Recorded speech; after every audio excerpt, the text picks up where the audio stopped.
Germiston, take the N17 out to Rondebolt Road and get up through the Boxburg area onto the R21 and go north that way. Avoid the N3 north into Galulis, whether you're heading for the airport, especially if you're heading for the airport, or whether you're just wanting to get out towards Boxburg, Benoni and Kempton Park. It is going to be a mission this morning. Roadworks on the M1 South in Pretoria, backlogging traffic towards the Sefaka Makato exit. No lights on Durban's M7 at Bel Air and Wakesley. That's going to be slow all over that junction. And if you're driving into Cape Town this morning, N1 inbound slow coming through from Belleville and to inbound building up from Khayelitsha, normal peak through to the airport. With your traffic updates, I'm Rob Byrne.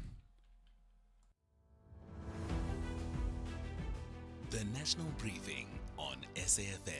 Clarity, context and conversation. This is where the day begins with Cathy Mohlahlana on the National Briefing. Oh, good morning, South Africa. Welcome to the National Briefing. My name is Cathy Mohlahlana, and I'll be with you until 9 o'clock as we bring you up to speed with the big stories of the day and the conversation you need to make the right decisions as you get into your morning. We begin with a critical question around accountability at the highest level. Just a month to go before the Constitutional Court rules on the Phala matter. But why has it taken so long?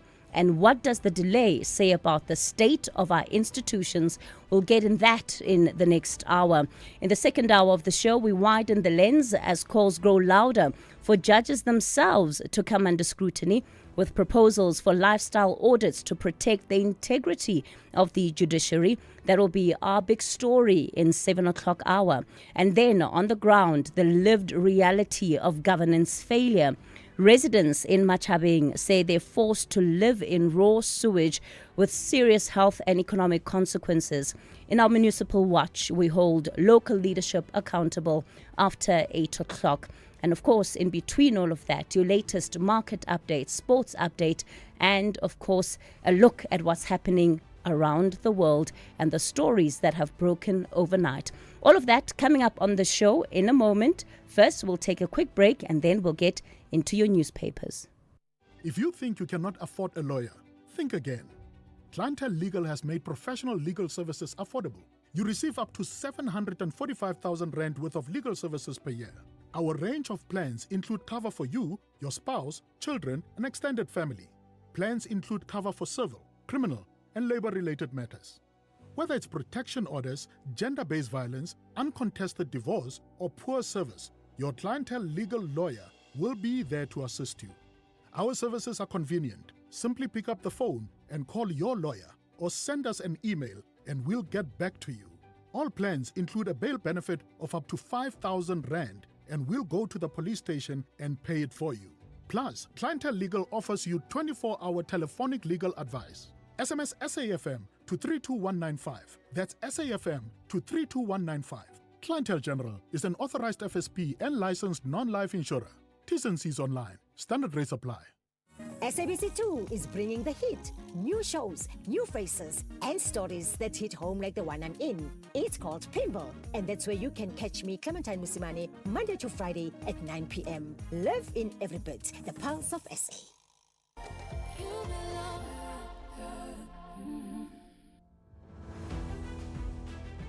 The National Briefing on SAFM. Weekday mornings from 6 to 9.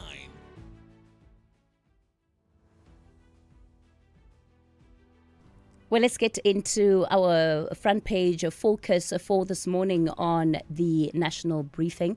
I've got the front page of the Business Day in front of me, and we have there the Citizen has gone with the same headline. They've chose to title it "The USSA Light Peace Pipe." That's the headline the Citizen is going with. The Business Day, Ramaphosa spells out rules to the new ambassadors. So same story, just different perspective on how it's covered.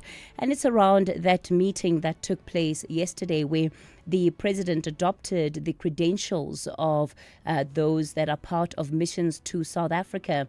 I have fallen in love with South Africa.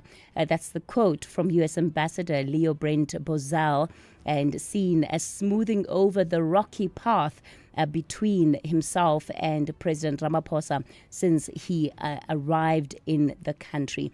He also spoke about how there will be self-respect and shared values between the two countries.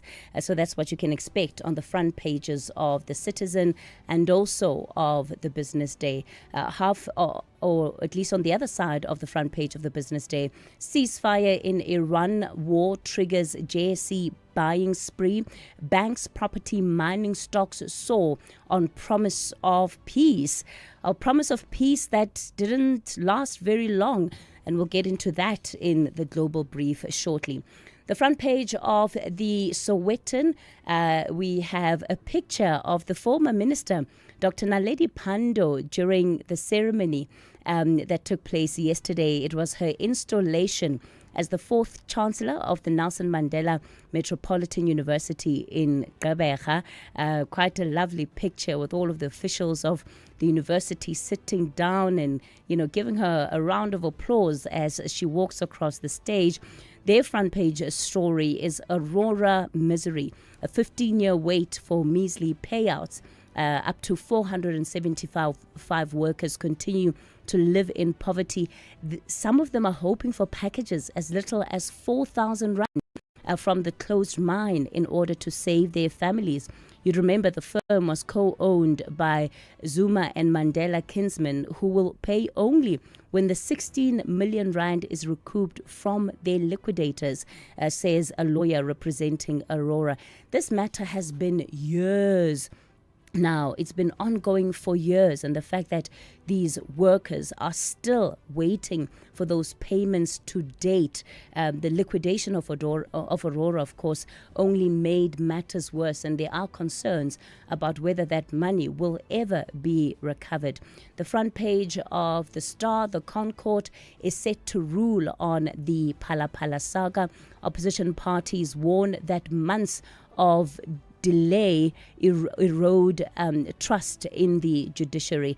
That's a story you would have heard in our news. We'll also be staying with it in this hour. We'll speak to some of the members of the opposition, in particular the EFF and Action SA, in the second half of this 7 o'clock hour. SAFM supports a litter-free South Africa.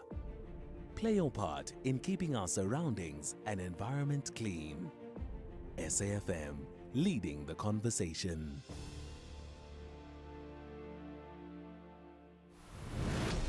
You are listening to the National Briefing with Cathy Mohlahlana.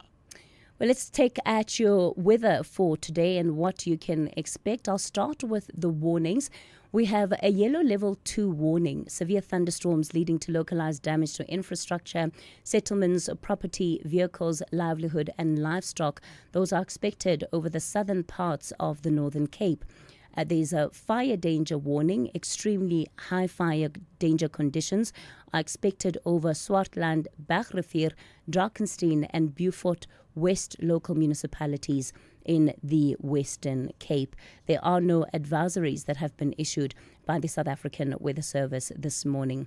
Let's start in Pretoria. Partly cloudy, minimum temperatures 13, maximum 28. The expected UV sunburn index is high. In Johannesburg, weather's partly cloudy, minimum 11, maximum 25. In Vereeniging, partly cloudy, minimum 13, maximum 26.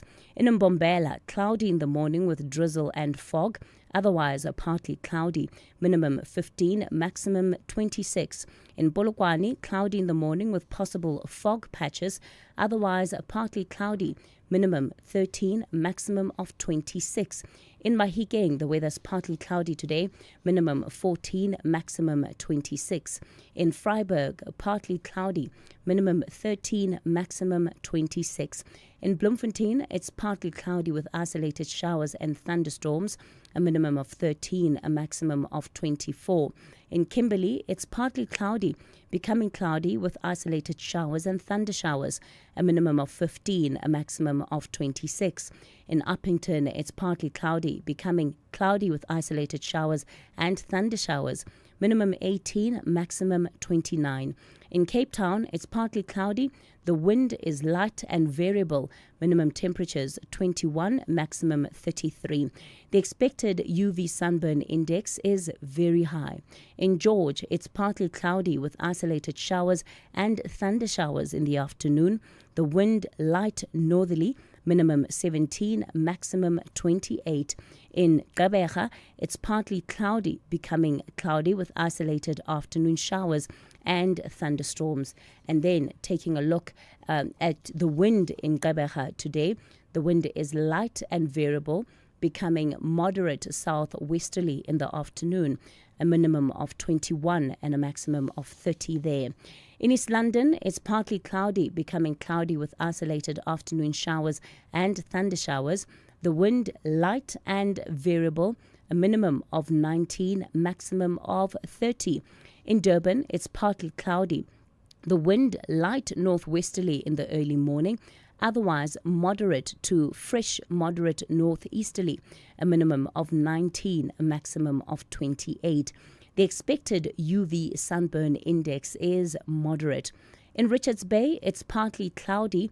The wind light northwesterly in the early morning, otherwise moderate to fresh northeasterly, a minimum of 18 and a maximum of 30. In Pietermaritzburg, morning fog, otherwise partly cloudy with isolated afternoon showers and thunder showers, a minimum there of 15 and a maximum of 29. This Freedom Month, we reflect, we remember, and we celebrate how far we've come. 30 years into democracy, South Africa continues to shape a future grounded in justice, equality, and opportunity for all, under the theme Freedom and the Rule of Law. 30 years of democratic citizenship. SAFM will bring you all things freedom, the voices, the stories, and the conversations that matter. Join us as we honor the journey and explore what freedom means today. SAFM, leading the conversations that move us. Wherever you are in the world, SAFM 104 to 107 is accessible. We're also streaming live on Facebook, X, and YouTube at SAFM Radio. We acknowledge and appreciate everyone tuning in and watching our streams. Stay with SAFM 104 to 107 as we bring you Commission Live, breaking stories, and thought-provoking lectures. SAFM, leading the conversations that move us. The Global Briefing on SAFM. You're listening to the National Briefing, so let's dive into our global briefing then for this morning. Attention returning to the Strait of Hormuz just 24 hours after a ceasefire was meant to stabilize the region. Iran has now halted tanker traffic through the strategic waterway, citing Israeli attacks in Lebanon. This is where more than 250 people were killed in a single day yesterday. Crucially, Israel says Lebanon was never part of the ceasefire, a position echoed by Washington. It's raised serious concerns about whether this agreement was ever comprehensive enough or that it was destined to fracture. Timothy Walker is a senior researcher for maritime studies at the Institute for Security Studies. Timothy, good morning. Thank you for your time this morning. Good morning, Cathy. Thank you for having me on the show, and good morning to everyone listening. It's an interesting dynamic that is unfolding now. If Lebanon was never part of the ceasefire, was this agreement fundamentally flawed from the beginning? It does seem so. The ceasefire does not seem to have held in any real way. What was supposed to last 2 weeks doesn't seem to have lasted 24 hours at the moment. Both sides are claiming with very maximalist claims to have been triumphant. And what seems to be now emerging is that the points which Iran has put forward as the negotiating points, which Pakistan, the broker or the mediator, included as the ones which the US had agreed to, have been roundly dismissed by the US, who have put forward their own 15-point plan. So really both sides have contradicted themselves with what they claim to be the actual negotiating points it really does go to show that, in effect, both sides have been talking past each other continually. And it does seem to show as well that the US is actually on the back foot when it comes to this situation too, which is probably accounts for why Israel has been quite bellicose and continued with its attacks in Lebanon. I think Israel fears that the status quo, which could result from a ceasefire, is actually not in its interests. Israel supported the announcement of the ceasefire, and there are those who believe that the only way to have sustainable peace is if the US can rein in Israel. Do you get a sense that that is what the US is trying to do right now? Or does Israel continue to act on its own accord in some instances? It does seem Israel is able to act, as you say, on its own accord, and continues to demand or expect a large amount of leeway in terms of, with the Americans, what it is expected or can and cannot do. Yes, so that does make it very complicated. I think a lot of the US reaction and decision making has been sort of following on from Israel for a long time, and has been guided somewhat as well by Israeli briefings and intelligence. It does seem that the US has been looking for a way out of this conflict, which it has started for quite a while now, a kind of a face-saving exit, and a talk of a ceasefire and the kind of, especially around the Strait of Hormuz and its reopening, has been an absolutely fundamental part. And obviously that's completely on the other side, literally, of the map of the Middle East from the conflict in Lebanon. So there was, I think, an assumption that the war there could carry on, or it was a war within a war, and that the ceasefire would not effectively be applicable in that regard. I think the US, in terms of its domestic constituency, is starting to look very interesting in regards to Israel.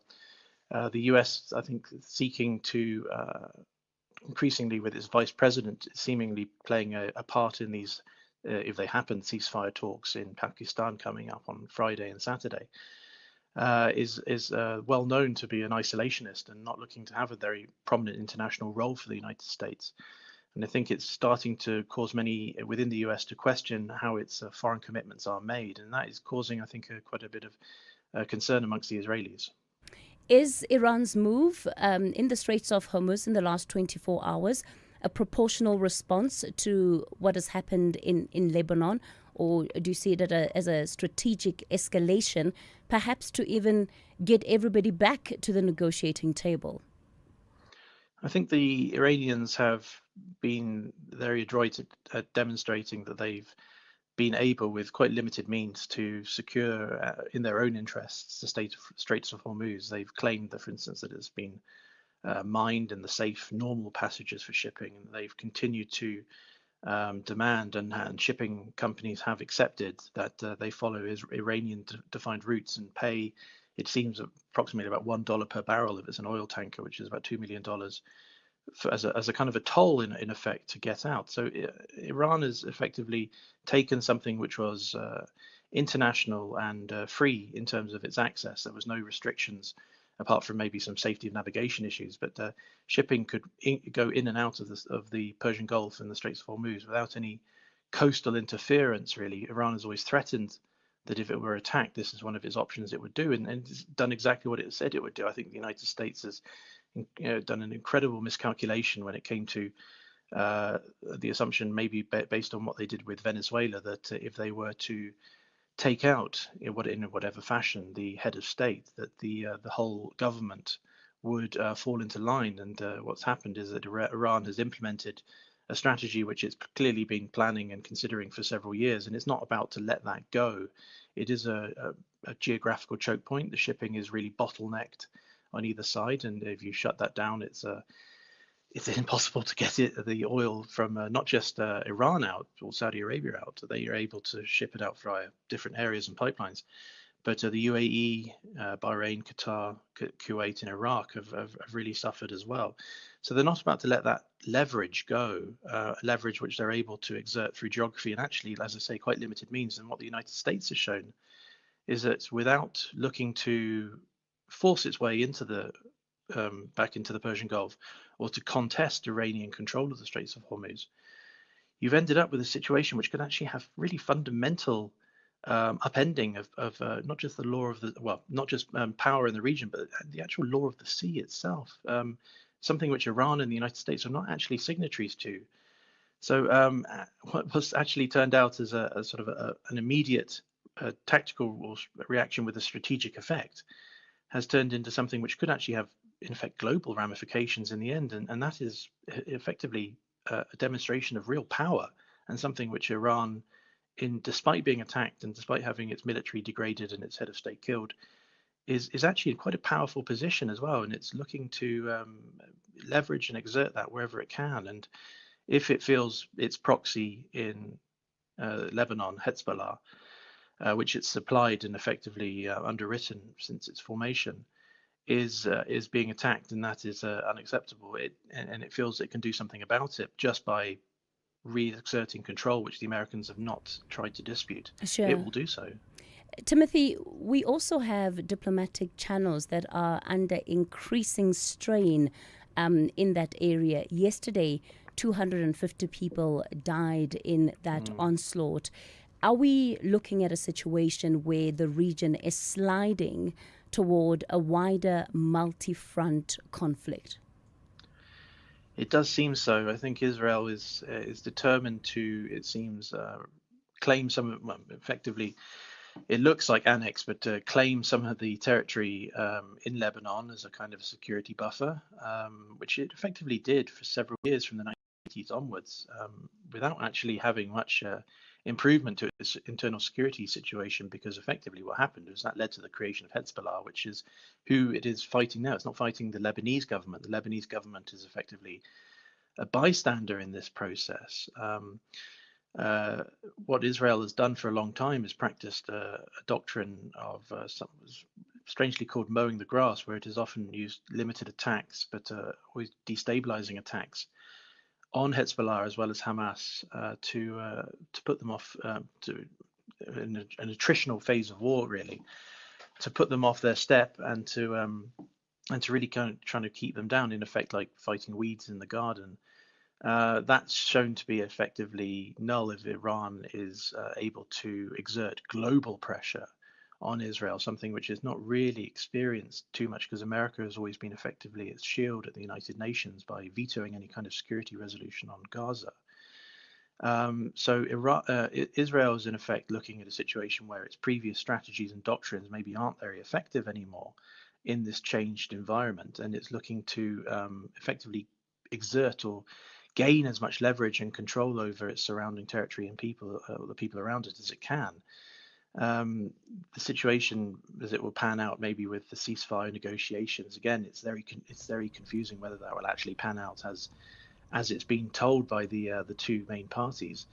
But in terms of what Israel is able to do as well, it looks like it's prepared to continue this conflict and in effect create a situation similar to what's been happening in Gaza for the last few years. Okay. Timothy Walker, Senior Researcher for Maritime Security at the Institute for Security Studies. In this seeming ping-pong that is taking place between the players involved in this conflict, how do you think countries like South Africa can create their own sense of stability? How can countries like South Africa create their own sense of stability and not be as vulnerable to global and market forces as the situation that we're in currently? If you recall, going back to the front page of the Business Day, they spoke about a buying spree on the JSE just amid the talks of the ceasefire. So we are affected whether we like it or not. It's 6:30, time for the latest news headlines. Good morning, I'm Anne Musa. In the headlines, Communications and Digital Technologies Minister Solly Malatsi says his department is working to avoid the liquidation of the South African Post Office. Malatsi was speaking in Midrand on the sidelines of the opening of the Liquid G Experience Centre led by Google. The Constitutional Court judgment on the EFF's bid to revive the Phala saga is set to be at an advanced stage, with its delivery expected within a month. This has been revealed in correspondence from the Apex Court to the EFF. And the National Consumer Commission has issued a recall for the ESR Halo Lock wireless power banks due to a potential fire risk. I'll have details on these and other stories at 7. SAFM, guiding you through the rush hour traffic. Good morning. Here's the big one, the N3 North, worth avoiding this morning out of Germiston and Alberton. Worth avoiding completely. But especially if you need to get from the south for those early morning flight connections at the airport. There is a truck that is overturned on the N3 North ramp to the R24, which is the airport, the Albertina Sisulu Highway. So that ramp looks like it's currently closed. A lot of confusion going on there. Major backlog already from Elands Interchange. One of the options, if you are Alberton Germiston way, is work through Elands or the Germiston interchange just south of that and get onto the N17. Go N17 east to Boksburg. Look for Rondebolt Road. That's effectively the R21. You'd work up Rondebolt Road through Boksburg over the N12 and then straight up through Jet Park into the airport. That's your way to go this morning if you need to get those flight connections and you're worried about just missing the flight because you get stuck in that N3, or otherwise, if you just need to get to the eastern side of Joburg and you normally get up the N3, do that alternative as well. Otherwise, off at the M2 and down into Germiston via Refinery Road if you've already missed Elands. The other issues we're watching this morning, the N1 south through Pretoria, heavy backlogs down towards Montana. Looks like roadworks have been left in. That's a really solid queue from the N4 Bequena Highway side. Durban, lights are off on the M7, Bel Air and Wakesley. That's quite heavy. The main road at Richmond Road, just south of the M7 in Durban's North Dean area. Really unusual congestion going on there. And Cape Town this morning, Baden Powell, all jammed up, arriving at the Strandfontein Pavilion side on your way to Musenberg. They've had traffic lights the last couple of days. Looks like they might be offline again this morning. Rob Byrne, SAFM Traffic. This is SAFM Sport with Zai Khan. Well, a very good morning to you, Zai. Let's take a look at some of the soccer action from last night. Polokwane City looks like they're back to their winning ways. Yeah. Hey, Kathy, this league, it doesn't wait for anyone. You lose form and someone else already taking your spot. So good news for Polokwane City, ending that winless run 2-1. The victory over TS Galaxy at the Solomon Mahlangu Stadium is where it all happens. There was goals from Juan Matuta and Mokibelo Ramabu that put Rise and Shine in control before Galaxy pulled one back late on. The win boosts Polokwane's top 8 hopes, while Galaxy's push for a playoff spot takes another knock. In the UEFA Champions League, Paris Saint-Germain took a big step forward with a 2-0 win over Liverpool in their quarter-final first leg. Meanwhile, Barcelona's hopes hang in the balance after a 2-0 defeat to Atletico Madrid, playing much of the match with 10 men. Both ties now shift to the second leg, with Paris Saint-Germain and Atletico holding strong advantages. In the meantime, the FIFA World Cup 2026 is set to take center stage from the 11th of June to the 19th of July 2026. The tournament will be broadcast live on SABC3, SABC Plus, and SABC radio stations. Rugby now. The Blitzbok head coach Philip Snyman says the team has reset and is sharpening key areas as they prepare for the upcoming 3 HSBC Sevens World Championship events set to take place in Hong Kong, Valladolid and Bordeaux. Yes, 100%. I think after every tournament, one need to reset. Obviously, 1 or 2 injuries or 1 or 2 changes. Other teams won't be the same, so we need to make sure we're not only getting back to zero, but also be better. There's still a lot of areas that we can improve on. So overall, I think the guys are back and really want to do well in Hong Kong in this championship. So we set standards for ourselves at the beginning of the season. Now we need to go and do it on the field. And finally, tennis. Daniel Medvedev suffered the first double bagel defeat of his career, losing 6-love to Matteo Berrettini in just 49 minutes at the Monte Carlo Masters.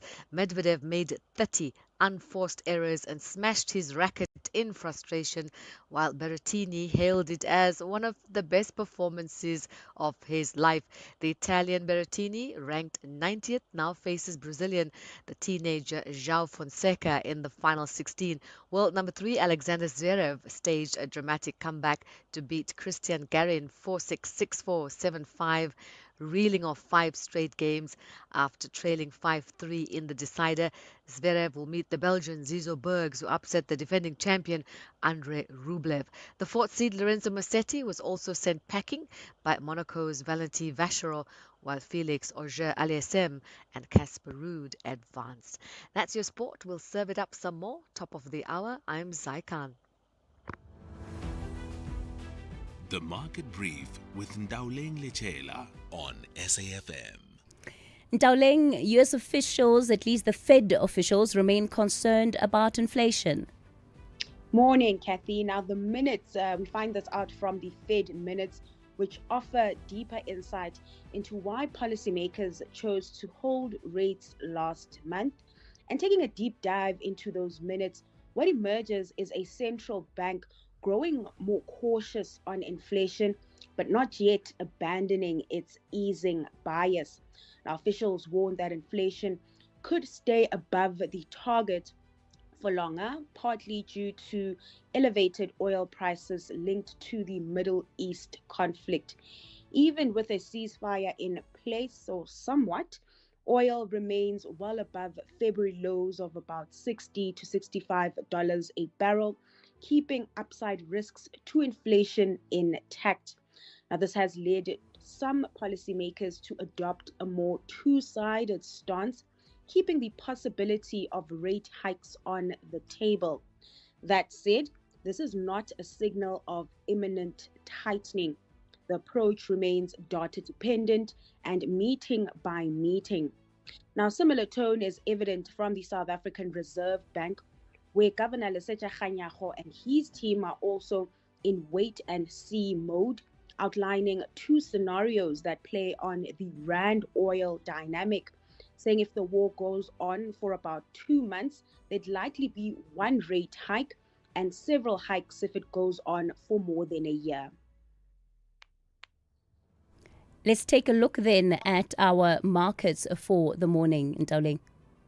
All right, turning focus to those markets, the ceasefire-fueled rally has lost momentum this morning.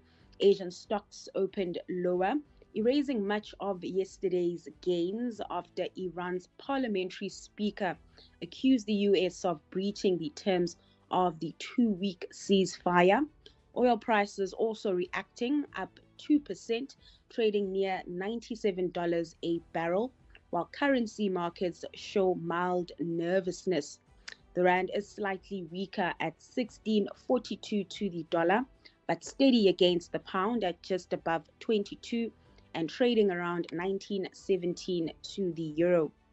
Overnight, before news of the ceasefire tension, markets had been strong.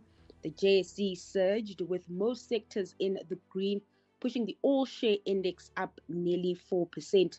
In the US, the picture was similar, with the Nasdaq leading gains, closing 2.8% higher. And that's your market brief with Ndauleng Lechela. More from her in the second hour of the show. Africa in Focus with Advocate Sipho Mantula on SAFM. Asante, Advocate Mantula. Let's start off in Angola, in Luanda. They're battling the aftermath of serious floods there. Indeed, Sis Cathy, refreshing morning and Jumbo Africa to the listeners. Cathy, we will see that since 2023, Angola had those floods. They lost 30 people. Now, 2026, we are talking about 40 people who have lost their lives. This was the collapse of the bridge on Halo River between Benguela and Hambo provinces. The presidency from Angola, from the president's desk, from Lorenzo, saying that they are racing against the clock to find rescue and offer medical care to those affected. This is worrying, Cathy, when you look at the numbers of deaths, people affected, 51,000 people affected. Now there's a makeshift that they have to move from their homes to go to the places of safety. This is a challenge that we see in the African continent. We have seen it in East Africa. Now it's coming to the SADC region. You'll recall we used to have cyclones in Mozambique, some parts of Malawi, Zimbabwe, and it also filters into our country, Limpopo. Now Angola is facing this humanitarian crisis. Let's go over to Djibouti. It's 2026 and Djibouti decides. Djibouti decides tomorrow. We're on 24 hours. This is a very small country. When you think of Djibouti, we're talking of 256 eligible voters tomorrow who will have to choose between the sitting long-serving president, actually, Gwele, Ismail Omar Gwele, who will be contesting with Mohamed Farah Samata. Now, these elections are critical, even if one looks at that, the same president who won the elections in 2021 got an overwhelming numbers of 97%. Now we'll see tomorrow, because the same president was able to amend that constitution in terms of the age. He is already in the 70s, in 78, and their cut limit was 75, but he was able to amend the parliament. Hence, Gwela is also contesting these elections in Djibouti. We'll touch tomorrow also, Cathy, on Benin.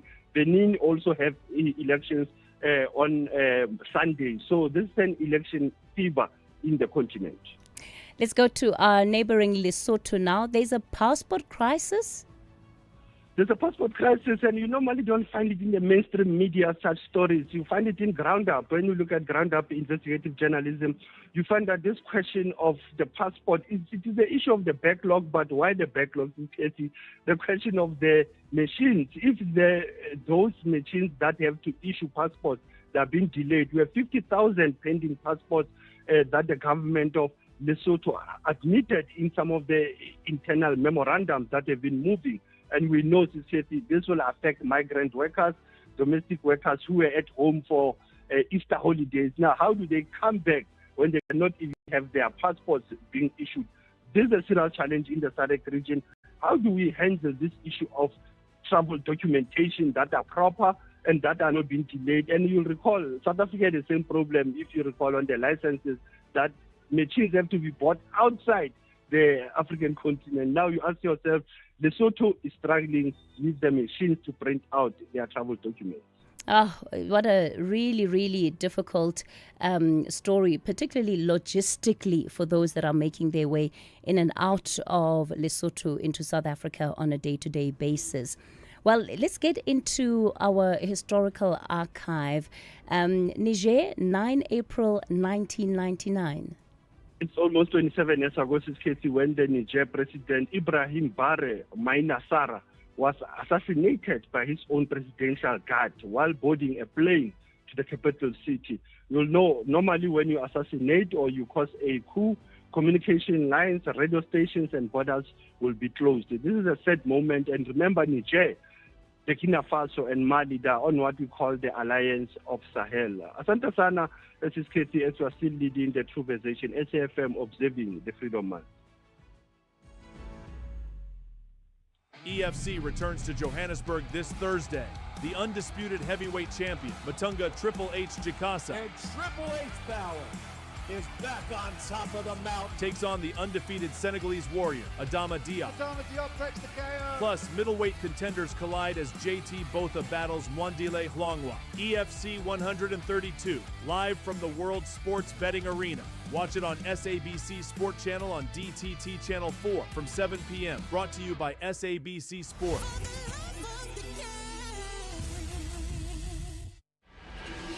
It's Elimination Week on Color Your Plate this Sunday evening at 7. The bottom 4 duos face their toughest challenge yet, a mystery box breakfast that could send them home. With ingredients revealed on the spot and pressure mounting, teamwork and quick thinking are everything. Only the strongest duos will survive. Who will survive to cook another day? Find out on Color Your Plate, Sundays at 7. Repeat Saturdays at 4:30 p.m. only on SABC 2.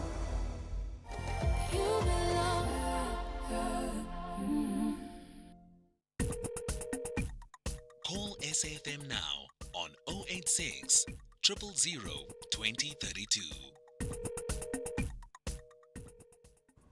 You're listening to the National Briefing as we lead the conversations that move us right here on SAFM. I'll be taking your calls on 086 000 2032 is the number to dial, 086 000 2032.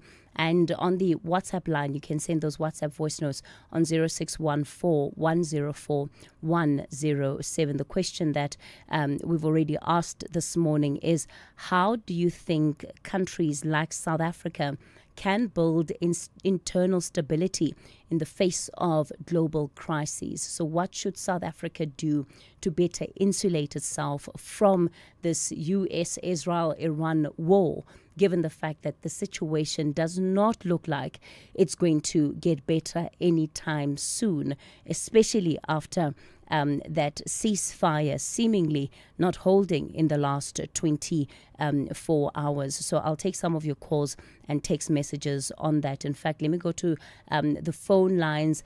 Maxwell, you're in Pretoria. Good morning to you. Good morning, Cathy, and congratulations for being shifted from the other chief to this one. I was told to be very quick, Cathy. The issue of Joy, Mama Joy, the super fans, Cathy, and the 700,000 that the country did spend in the World Cup of Rugby, where she even gained on that situation and coming back with our Smiley from France. I think it's entitlement to her, as far as I'm concerned, because she's not the only super fans in this country, and the SAFA, the ministry, and everything else must look on this situation, because it's a lot of money that is involved for one person. While we've got a lot of challenges in this country, Cathy, I don't know how do you think about that situation at the end of the day, but spending a lot, almost $1 million for one super fans to go and enjoy himself and dine over there, I think we need to look at it holistically and being fair and honestly about the whole situation, Katie. Thank you so much. Maxwell, do you not think that perhaps there could be a more of a strategic approach, both from government and within the private sector? Because if we're being honest, the private sector, of course, sits with a great deal of budget. Sometimes they have the executives who, sit in those very expensive suites at these big games. So, if there's some kind of memorandum of understanding with the government, supported by the government, do you not think that could perhaps, kill two birds with one stone? Especially because I think most people agree it does matter when you see a South African super fan watching a game elsewhere in the world. Absolutely, Casey. The likes of Bobo Samsila, Machaka, and all of them, I think you're quite right and honest. We need to find a way. How do you manage to take those guys to be our flag carrier all over the world? Because most of them, when they are there, a lot of people do watch, and you can feel that you are a South African, even if you didn't attend. When you attend local there, you feel represented in a way. But the manner in which the sport department and everybody at the moment that are handling this matter, it's very unfair to all the parties involved. If maybe you are right, you find sometimes that they qualify like Bafana, all the people who are involved at SAF and the big head will be going straight to America to watch for free. Why not about the fans as well? Good thoughts about that one, Kate. I think we need to strike the balance about the whole situation. Okay, Maxwell out in Pretoria. Yeah, look, some of the other super fans, of course, many people will talk about Mama Joy, but she's not the only super fan that South Africa has. And I see that some of them have come out to say, look, they're not entitled, or they don't feel entitled to government sponsoring their tournaments or giving them freebies. But they would, however, want a situation where they're still able to travel and support some of the local teams abroad. This has been a very interesting debate to keep an eye on. Very good morning, Kerry. Welcome to the show at Johnson here in Bombela. To those, myself included, people who are expecting the Constitutional Court to apply the law on the Parliament must just forget. We know what the judgment will be like. There's no way they will judge. They will issue a judgment against Ramaphosa. I'm 120% sure. We know that. We know who controls it. That is why they are even consulting him now. If it was Zuma, we know where the judgment will go. This is Cathy Mohlahlana on the National Briefing. SAFM, guiding you through the rush hour traffic. Recovery on Joburg N3 North inside Galulis. That ramp off the N3 onto the R24 East towards the airport is currently closed. And there's a major backlog of traffic extending heavily across all lanes all the way down to Elands Interchange. And beyond that, down along the N3 towards Germiston and the N12 back into Alberton. So if you've got a flight to connect with and you're driving in from Alberton, Germiston side, just avoid the N3. You're not going to make it. It's as simple as that. Come off at Elands, go along the N17, pick up Rondebolt Road. It becomes the R21 straight up through Boksburg into the airport. If you miss that, you come off at the M2 and run down into Germiston and pick up some alternative routes from the Refinery Road Bridge area. Also very heavy on the Mike 1 North today from Boysons through to Parktown. Pretoria, a lot of congestion coming through Doranpur Plaza. N4, Bakwena Highway, very slow onto the N1 and the N1 down through towards Sefakamakatu, the Montana exit. A lot of roadworks in that area, and both of those highways being badly held up. Durban lights are out. Wakesley Road at the M7, that run up Wakesley Road is heavily backed up. Also the main road moving up through North D towards the M7. There's some really significant backlogs there. And the Kwamashu Highway coming from Malindela down through Duffs Road on towards the N2 bridge. That run through remains busy as well. Cliffdale Key Ridge looks okay if you're on that run between Durban and Pietermaritzburg. No breakdowns or anything at this stage. Cape Town fairly heavy on the highways, but fairly standard as well. Perhaps the standout is still the traffic lights down on Baden-Powell Drive at Strandfontein Road. So coming towards Muizenberg, an extra queue from the Mitchell's Plain side as you line up to get through that junction. Everything else around Cape Town looking fairly much where it should be. Rob Byrne, SAFM Traffic. The National Briefing on SAFM. Weekday mornings from 6 to 9. Well, let's turn our attention to the long-running Phala matter, which has returned to the spotlight. The Constitutional Court now expected to deliver a ruling on this issue in the next month.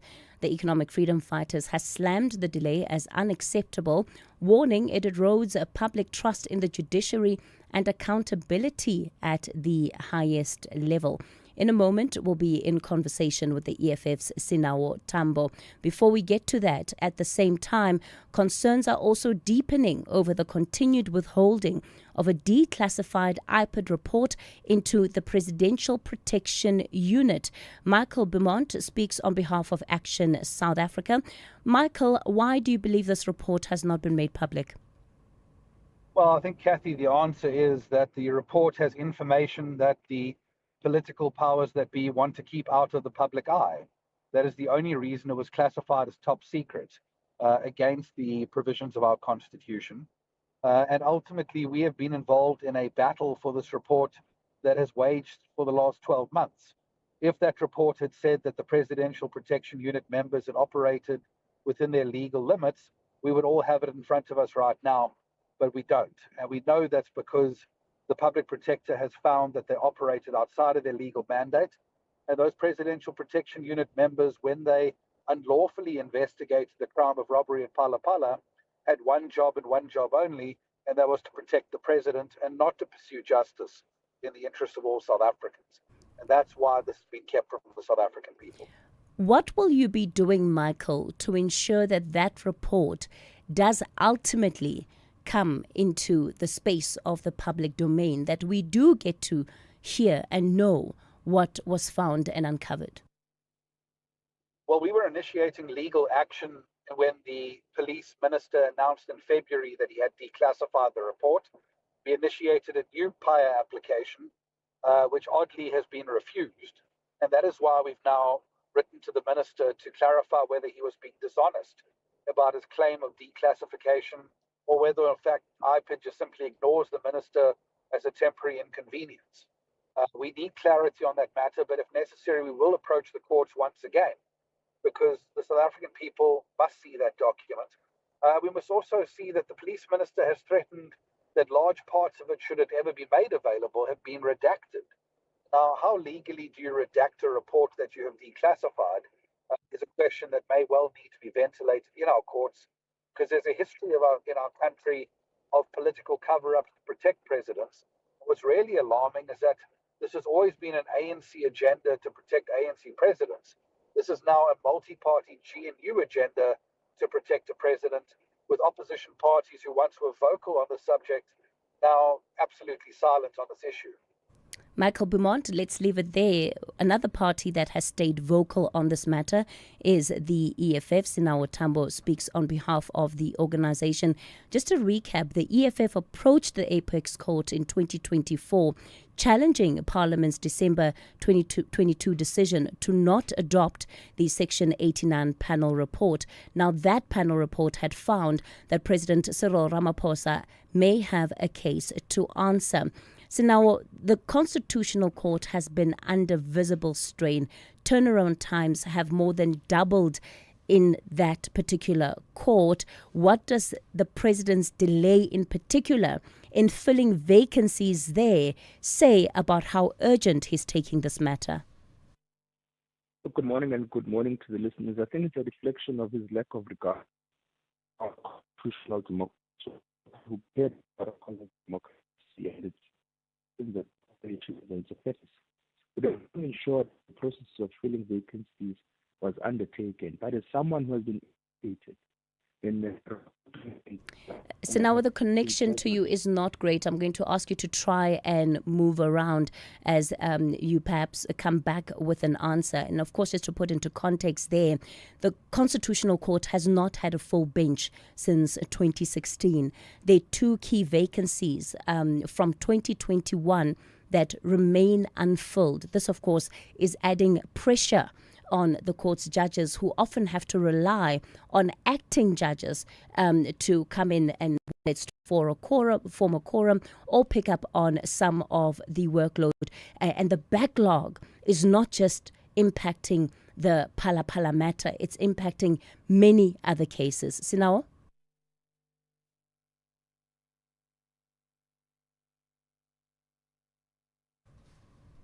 All right, it looks like we've lost Sinawo Tambo there. Not a great connection to him this morning, given the difficulty of the line. In fact, I understand that he's back. So, Sinawo, the delays are not just about a delay in the Phala matter. It's across the board, because the court has simply become, what's the word? Is inefficient the appropriate word? Because the turnaround times are simply reaching unacceptable levels. No, look, thank you. And as you were saying, the incapacitation of the Constitutional Court is directly linked to the vacancies which are not being filled, and the fact that there's not been a full bench since 2016. And with someone who is implicated in something as heinous as Phala in the form of the President of the Republic of South Africa, Cyril Ramaphosa, one would be reluctant not to perceive that as deliberate, to ensure that justice is delayed, which is justice being denied. And in this instance, it's almost 495 days since the court heard the Phala matter, and no judgment has been given, and he has been allowed to continue with impunity to rule South Africa. And that gives a wrong impression to the people of this country that the head of state is above the law. The broader issue that you've also raised is around the public trust in the judiciary and how this undermines that. It absolutely does. I mean, if we know that in lower courts such as magistrates' courts and high courts, people can be sentenced immediately as they appear or within short periods of time, why then do we not get judgments from the Apex Court in due course? We know that the norms and standards of the courts requires that once a matter has been heard, a judgment ought to be handed down within 3 months. We are in a 1 year, 3 month wait for the Phala judgment now, and that one feeling, because it shows that there's no equality as it comes to the law in South Africa. So now, Tambo, we're going to have to leave it there. I do apologize for the poor quality of connection on that particular line. And I wonder then what you believe this says about the state of our institutions. What does the delay at the Constitutional Court say about the state of our institutions? And I'm intentionally driving us deeper because it has been some time that the JSE completed its interviews and nominated 5 candidates as options for the president to nominate to fill at least 2 vacancies at the Constitutional Court. And to date, that has still not happened. It's 7 o'clock, time for your latest news update. Outsurance is in the business of saving you money on your car insurance premium. If they can't, ask for 500 Rand. SMS out to 30754. That's out to 30754.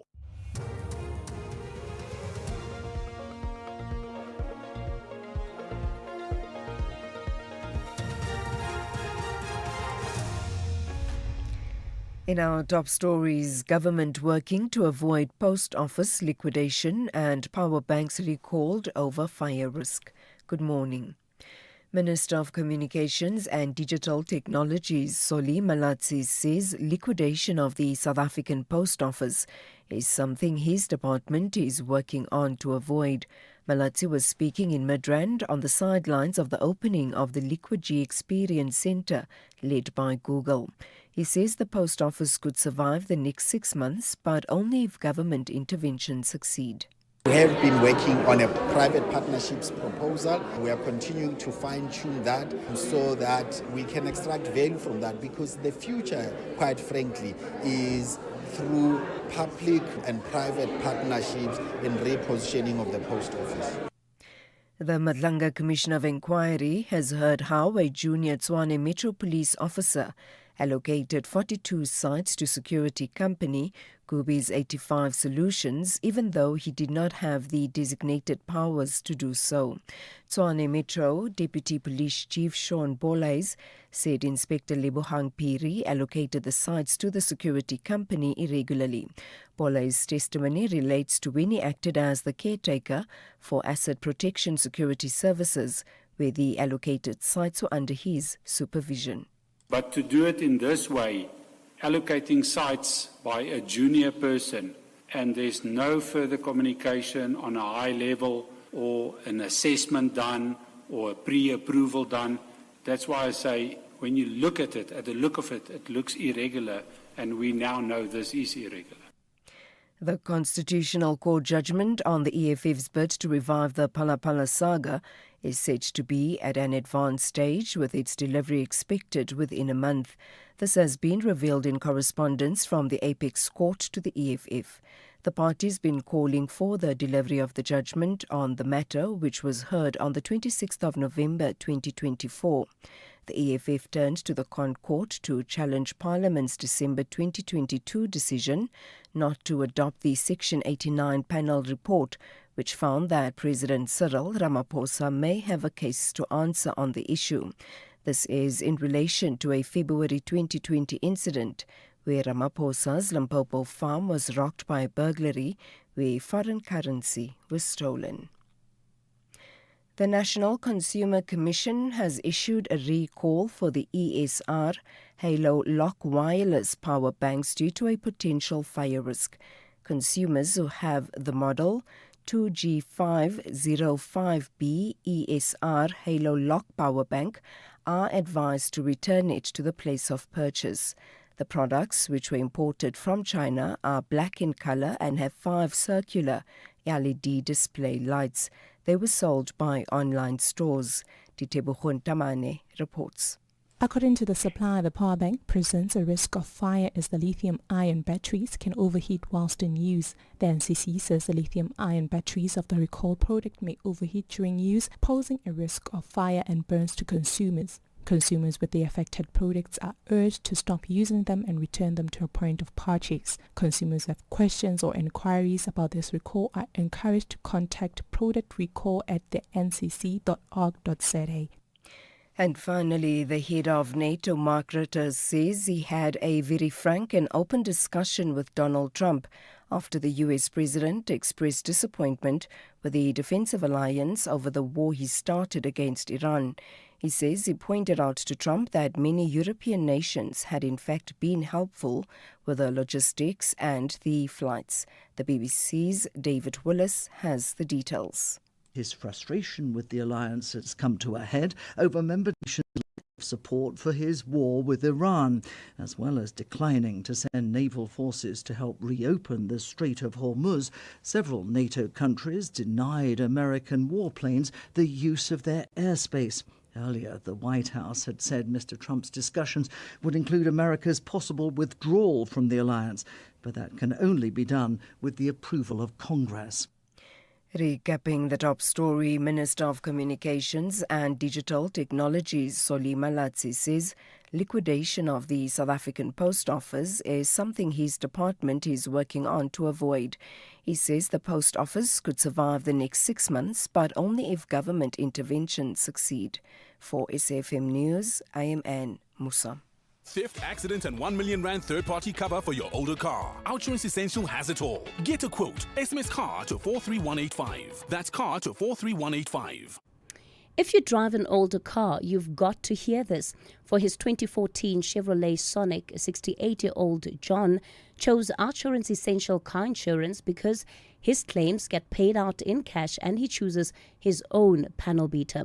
For these and many more benefits, John pays only 391 Rand a month. Get Outsurance Essential Car Insurance today for unfinanced cars older than 5 years and valued at less than 130,000 Rand. SMS car to 43185. That's car to 43185. Outsurance is a licensed insurer and FSP. T's, C's and information online. It's a very good morning to you. In your SFM Sports Headlines, soccer action. Polokwane City returning to winning ways with victory over TS Galaxy. And in rugby, the uncapped players are pushing for Springbok honours as the URC playoffs draw closer. We'll have the details at around 7:30.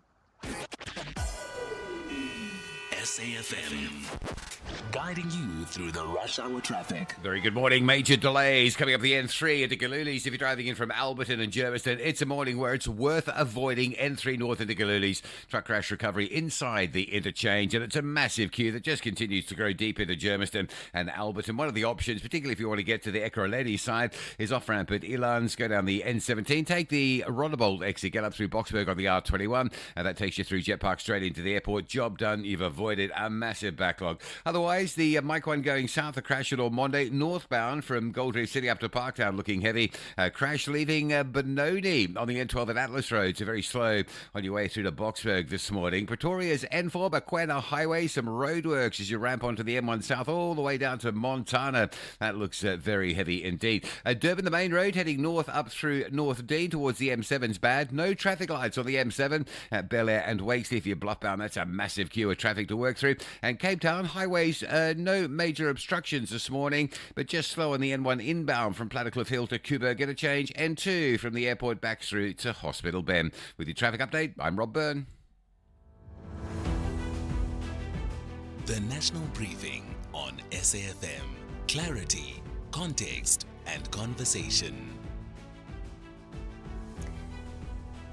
This is where the day begins with Cathy Mohlahlana on the National Briefing. 9 after 7 o'clock, welcome to the second hour of the National Briefing. So coming up within this hour, we continue to ask the question, what does the declining efficiency at the Constitutional Court say about the current state of that institution? What does the declining efficiency at the Con Court say about the state of that institution? And remember, this decline in efficiency is not one that is perceived, but it is factual. UCT has done incredible research on that, and in fact, they say the Con Court now takes over double the amount of time to deliver judgments and rulings than it did before, from 104 days to over 208 days is the timeline that the court is sitting with now. So coming up then for our big story this hour, we're going to stay within the realm of the legal, but more on the judiciary, perhaps a different take. Allegations of corruption within the judiciary, even without firm without firm evidence, strike at the heart of public trust in South Africa's justice system. Perception is already a problem. An Afrobarometer report showing that nearly a third of South Africans believe most or all judges are corrupt, and almost half of South Africans believe that at least some judges are corrupt. While there is no definitive proof of judicial corruption in most instances, the damage lies in the doubt and also in complaints that the system is quite slow and opaque when it has to investigate these matters. The African Transformation Movement and Umkhonto weSizwe Party are now calling for lifestyle audits for judges to improve accountability and transparency. Vuyo Zungola is the ATM leader. Vuyo, good morning to you. Thanks for your time. Firstly, what's driving the move or the call for these lifestyle audits on judges? You'll recall that a few years ago, Chief Justice Mogoeng spoke about how he was approached with the view of, I think, being corrupted while he was the sitting Chief Justice in the country.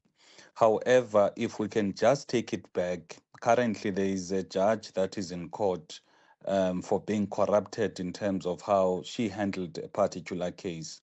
Now, if we can come back again to the Constitutional Court, where it takes over 500 days to issue a judgment pertaining to a sitting president and the failure of Parliament to fulfill its constitutional obligation, based on a precedence and principles that have been deliberated in the courts before. Therefore, it should not be taking over 500 days for the court to adjudicate on a matter whereby the principles had already been established. If you will to recall, when it was the issue of the public protector and the Nkandla matter, the courts dealt with that issue within 50 days. When it was a secret ballot matter, it was within a month. However, when it comes to President Ramaphosa and the failure of Parliament to actually hold him accountable, it takes over 500 days.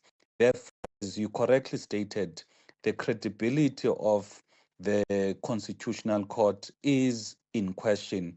The integrity of the Constitutional Court is in question. And I think where South Africans need to be very concerned is that in a constitutional democracy, the last line of defense, when Parliament fails, when the executive fails, it is the Constitutional Court. However, the Constitutional Court needs to be seen to be adjudicating issues based on what the law requires, what the Constitution requires, not based on who is before the courts. And the Constitutional Court is the most important institution that keeps a state together. Because if a Constitutional Court is perceived to be biased when it comes to the application of the law, what would give confidence for any other person to start now, respecting what the law or what the courts are saying, if there is that perception that we are not all equal before the law.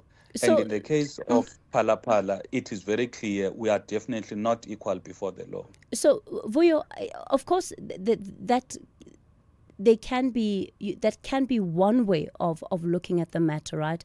But if we come back to the factual basis of the poor performance of the Constitutional Court, I think there's a very firm grounding for that in terms of its efficiency and why it is that we're seeing delays across the board. So it's not just about Phala.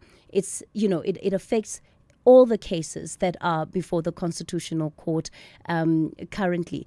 Do you not think that you're perhaps stretching it somewhat when you make the link between the delay being potentially about judges that may have opened themselves up to influence or corruption? No, we're not stretching it because if, for example, by your own, when you were doing your introduction, you spoke about how the average time it takes now, it is about 200 days. Now, obviously, once you deal with this particular case of the Phala matter, it is over 500 days. So even firstly, by their own judicial norms and standards, which is they need to issue judgments within between 3 and 6 months, and the average days where they are working when they are inefficient, which is 250 days, as you said earlier. In this case, it is double that, and there's a concern, especially when it comes to our developing countries, that once you have institutions bending the law when they are dealing with sitting presidents, like we've seen with SARS, how we've seen with the Reserve Bank, the Public Protector, and the NPA. One cannot then say, all right, currently the Constitutional Court is conducting itself in a manner that is giving confidence that they are independent, because they should not be taking 500 days to adjudicate on an issue whereby the principles and the precedents had been set way before on a number of issues. Because the years of Mr. Zuma being president, the issues pertaining to parliament and its role in holding the executive accountable, there was so much litigation at that time which established all of the principles. Now, why would the Constitutional Court take over 500 days to adjudicate on a simple question of the failure of parliament All right. in terms of doing its constitutional obligation? Why do you think instituting lifestyle audits on judges is going to help this issue of capacity and of judges simply doing more work than they ordinarily would because the courts are not adequately resourced? Look, our view is to say, once you deal with lifestyle audits, it is to deal with the issues of corruption, not the issues of the workload that the judges might have or the courts might have. It's a completely separate issue. Our focus is to say lifestyle audits will then give an assurance to citizens that you do not have judges that are not compromised. Currently, there is no one who can confidently say our judges are beyond reproach if there is no other mechanism like a lifestyle audit to actually confirm that. We've seen with government departments, and in fact this matter came up for discussion in Parliament just recently, how difficult it is to implement lifestyle audits. The state seems to be struggling with the right kind of mechanisms and systems and even integration, right, of the various stakeholders, whether it is your SARS Auditor General, if the Reserve Bank also needs to come in. They're struggling with getting some kind of congruency amongst them in order to implement effective lifestyle audits. So in the midst of that, then, do you think that this is an effective step, given that to date we're still waiting for lifestyle audits that were going to be conducted into some of our ministers for a number of years now? There's never been anything concrete forthcoming from that. We need to build state capacity. It should not be an issue for a country with a widespread corruption issue like it was exposed in the State Capture Commission, for a country not to build state capacity when it comes to dealing with issues of corruption that is so endemic and it affects the perceptions that people have about the entire state. The fact that there's been failures or weaknesses in terms of getting where we need to be, that should not deter the country from actually building state capacity so that it is effective and it will be in a position to actually fulfill its task of eradicating corruption from our ranks. And the issue that we also have as a party is that if you can't say, Cathy, we've got a corruption problem in the country. Therefore, Parliament, members of Parliament must be, scrutinized. The executive must be scrutinized. Public officials must be scrutinized. But you find that when it comes to the judiciary, it seems as if you've touched a God who is not in any way supposed to be scrutinized when it comes to their conduct. They are human beings like me and you. They are fulfilling tasks like me and you. They may be influenced like me and you. Hence, the South African citizens must have confidence that their last line of defense, when all other institutions have failed, they need to have confidence in that they themselves are in a position of adjudicating on issues based on what the law and the Constitution is saying. All right. Vuyo Zungula, thanks for your time. The ATM leader. Well, listening into that conversation is Research and Advocacy Officer at Judges Matter, Mbegezeli Benjamin. Mbegezeli, good morning. What do you make of that? Firstly, do you support these calls for lifestyle audits on members of the judiciary? Good morning, Cathy, and good morning to the listeners. Yes, I was listening to Mr. Zungula, and he does, I think, mix up a couple of things, and they came out in some of your questions. One, there's a question about the performance of the courts and how courts, and the Constitutional Court in particular, is underperforming. And that is an important conversation. And in fact, the numbers that you were quoting about the average days that it took in 2010 versus in 2024, it is research that some of my colleagues at the University of Cape Town did in order to hold the Constitutional Court accountable for its performance. And so if Mr. Zungula's concerns is about the performance of the courts and holding the courts accountable, then absolutely we are agreed. But if it's about scrutinizing people who hold public office, like judges, like members of parliament, like members of the executive, well, look, at the present moment, what the law requires and what the practice is that judges are actually scrutinized much more than members of parliament. For example, the Judicial Service Commission Act, Section 13, requires judges within 3 months of their appointment and every single year thereafter to disclose all of their assets. But it goes even further. It says you as a judge, you must disclose your own assets, but you must also disclose the assets of your immediate family. That includes your spouse, that includes your children. Members of parliament, they don't get scrutinized that much. Members of the executive never get scrutinized that much. So the question then is, yes, maybe lifestyle audits are a good thing to do, but what will they find that is not already provided for in the law and what that is already in practice? Because if a judge does not disclose their assets, their family's assets, then it already is impeachable misconduct, which is another difference between judges and other holders of public office, where other public officials, if as a member of parliament I don't disclose with parliament my assets, the worst that could happen to me is I lose my salary for a month, but I continue to be a member of parliament. That is not so for judges. As a judge, if you don't disclose, you can actually lose your job. You can be impeached and removed from office. So then the question that Mr. Zungula seems to be picking at is that because the Constitutional Court is taking a long time, then we should make a link that with corruption, and we must link it with the ability of individual judges to be susceptible to bribes. And we must also remember the Constitutional Court sits with 11 members when it is adjudicating a case. It's not just one member. So it will be extraordinary if all 11 justices of the Constitutional Court were bribed to take long in one case. It doesn't really make sense.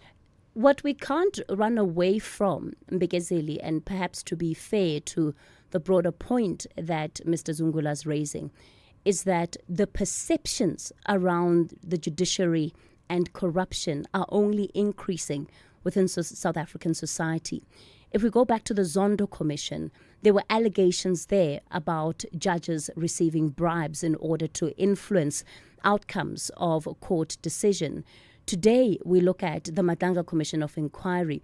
It was allegations made by the KZN Commissioner, Nhlanhla Mkhwanazi, that once again brought into the spotlight these perceptions and allegations of, again, corruption by the judiciary.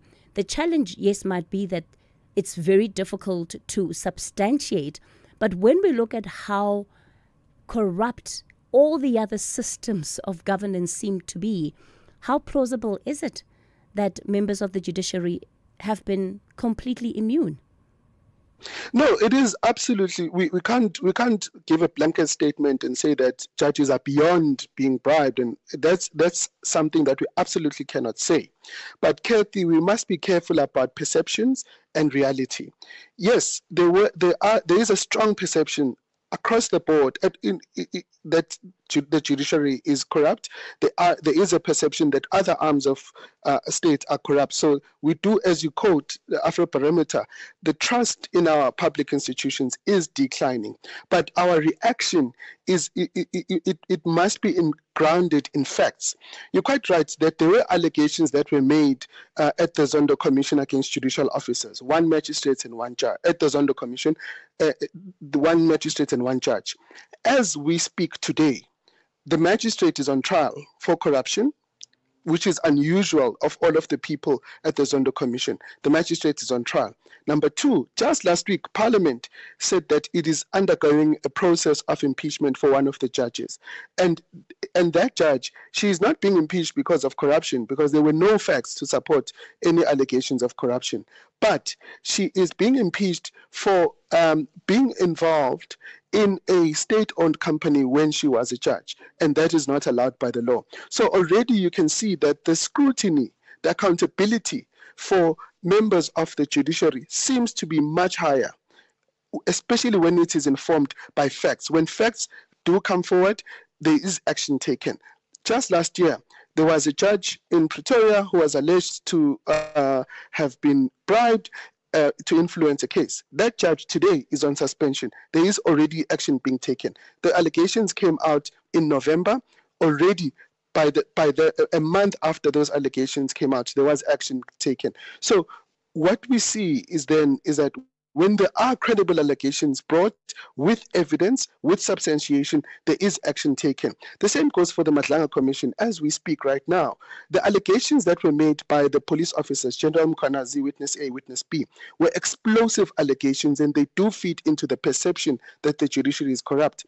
But none of those police officers have unfortunately come forward with substantiation of those allegations. They can't tell us who received the prize, because all that was said was that there was 2 million rand, but that was set aside by Cathy Mohlahlana, that was meant to go to prosecutors, judicial officers, but we don't know who that is. So then the question is it fair? Is it logical for us to paint a whole institution with perceptions and not follow through with concrete facts to support those allegations? Because the risk that we have, Cathy, is that it's very easy to delegitimize an institution only on suspicion and without any credible evidence. Because what then happens is that the one institution that is holding everyone else accountable is actually weakened. What does it do for the rest of the ecosystem? Is it improving accountability? I'd likely say no. And to what extent then do you think steps need to be taken, active steps need to be taken in the face of this delegitimization that you speak about to actually bring in and bring back that level of trust? Are lifestyle audits not one way of doing it? Well, like I said, what will lifestyle audits show that we do not currently see? That is the question.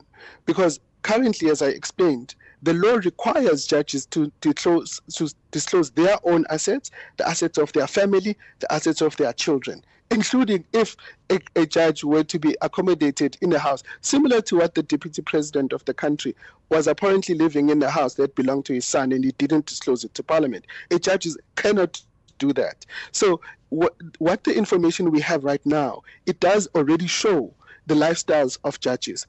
But what it won't do is that it won't address this accountability, this perception that every institution is corrupt. So I do agree that we should hold our institutions to high standards and we must always be vigilant. But we must also be careful not to be led into something that really will not address whatever concerns and, in fact, will harm the institution rather than help it. Mbegezeli Benjamin, Research and Advocacy Officer at Judges Matter. What do you make of that?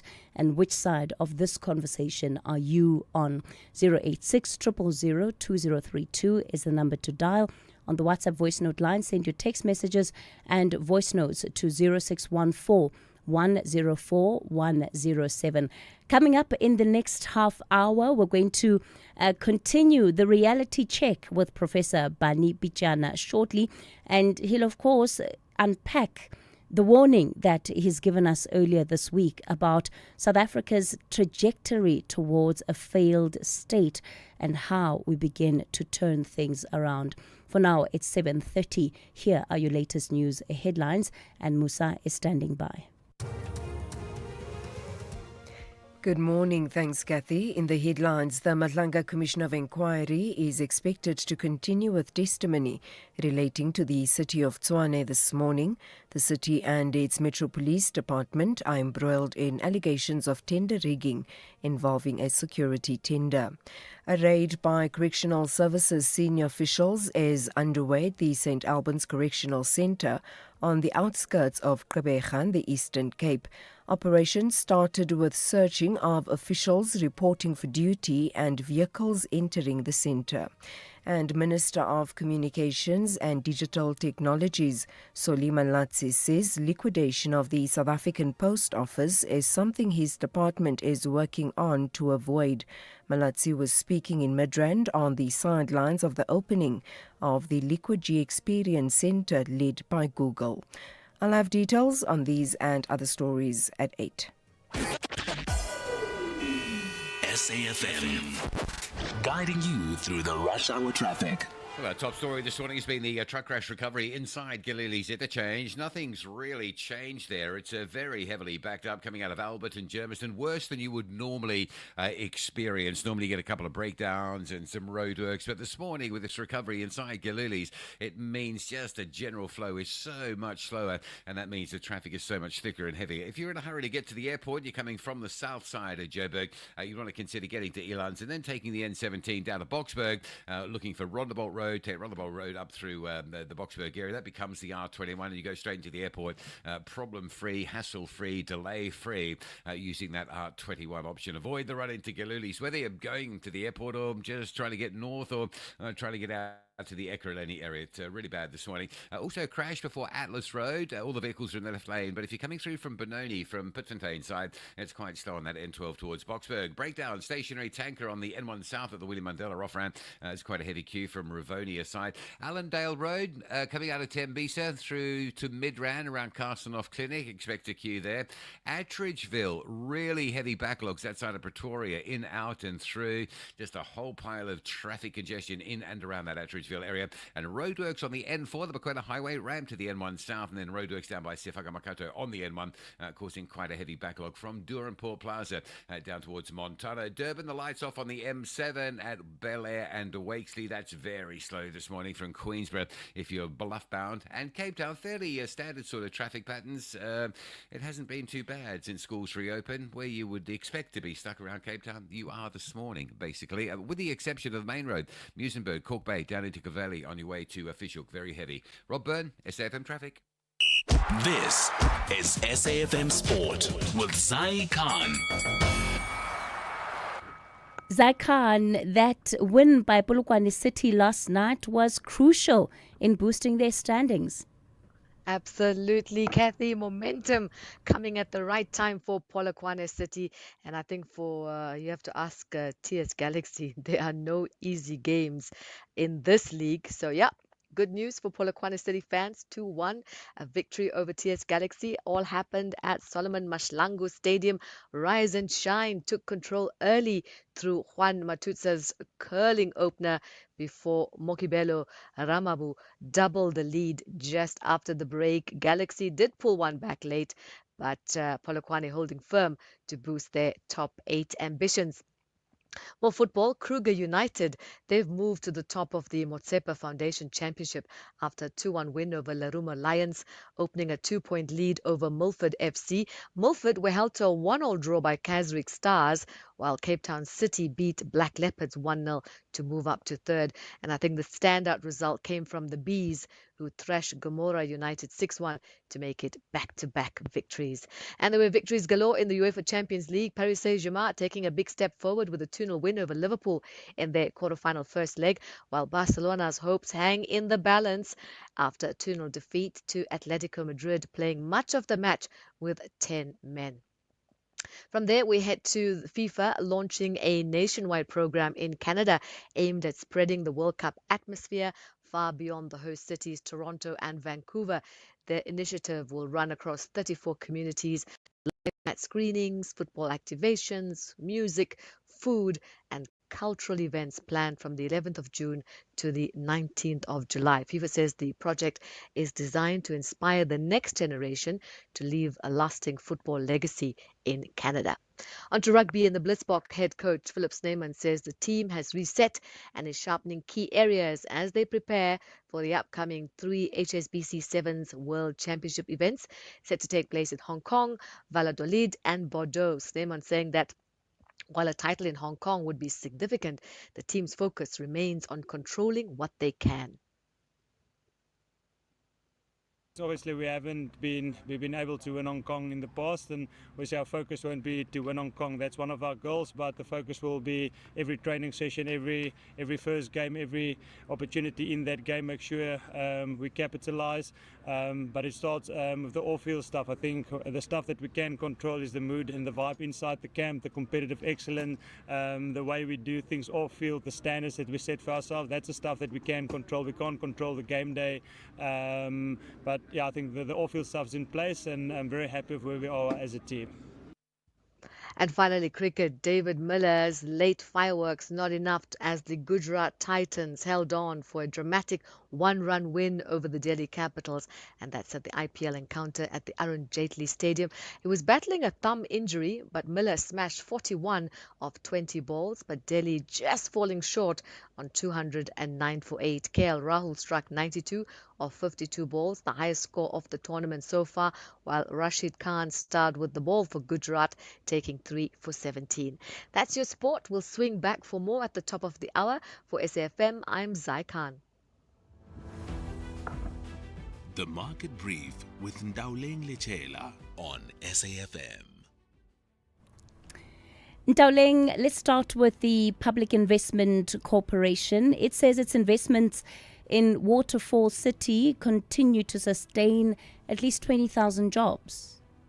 And this is according to PIC Chair and Deputy Minister of Finance David Masondo, Cathy, who further added that South Africa's pension funds are playing a crucial role in shaping the country's urban and economic landscape.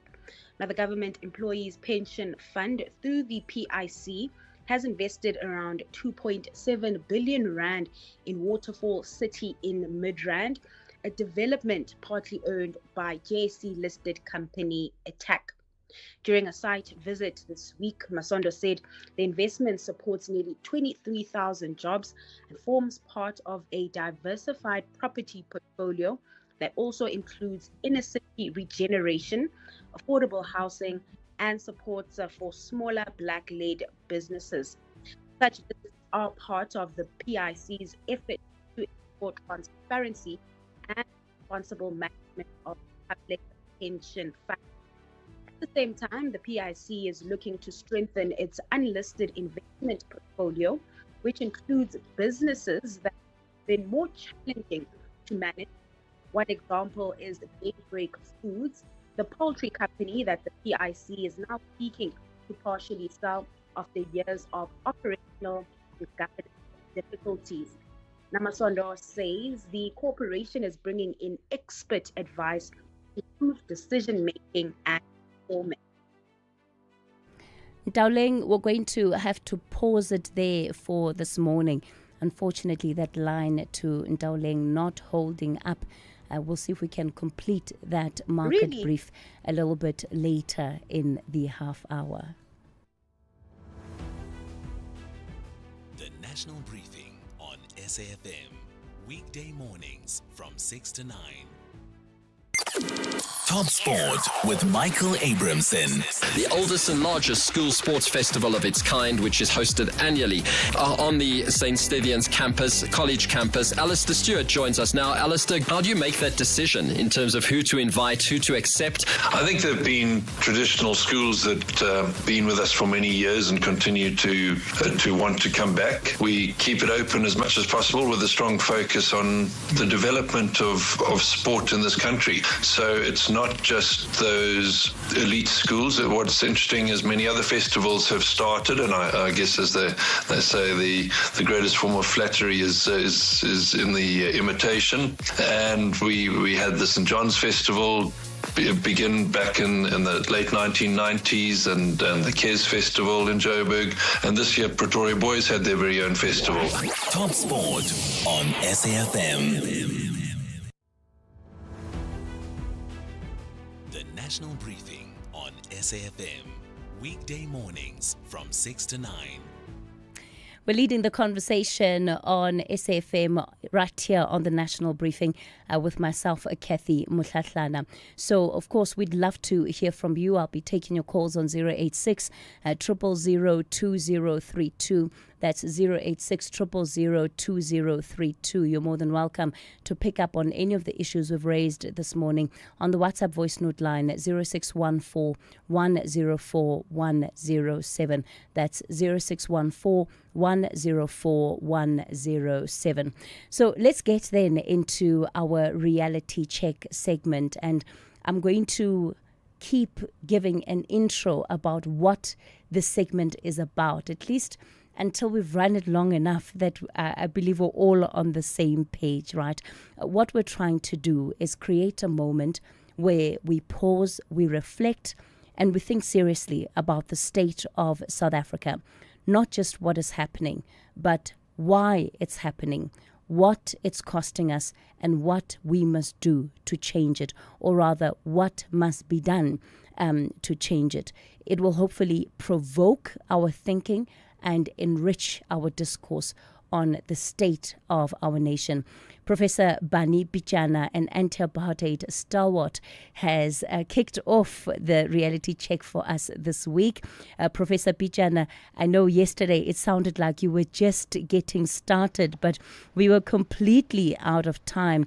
You've stayed with this theme of warning about our trajectory towards a failed state. What do you think are the things we as citizens need to be aware of where this decline is concerned? Thank you very much, Cathy. Thank you to your listeners. Thank you for staying with me as well.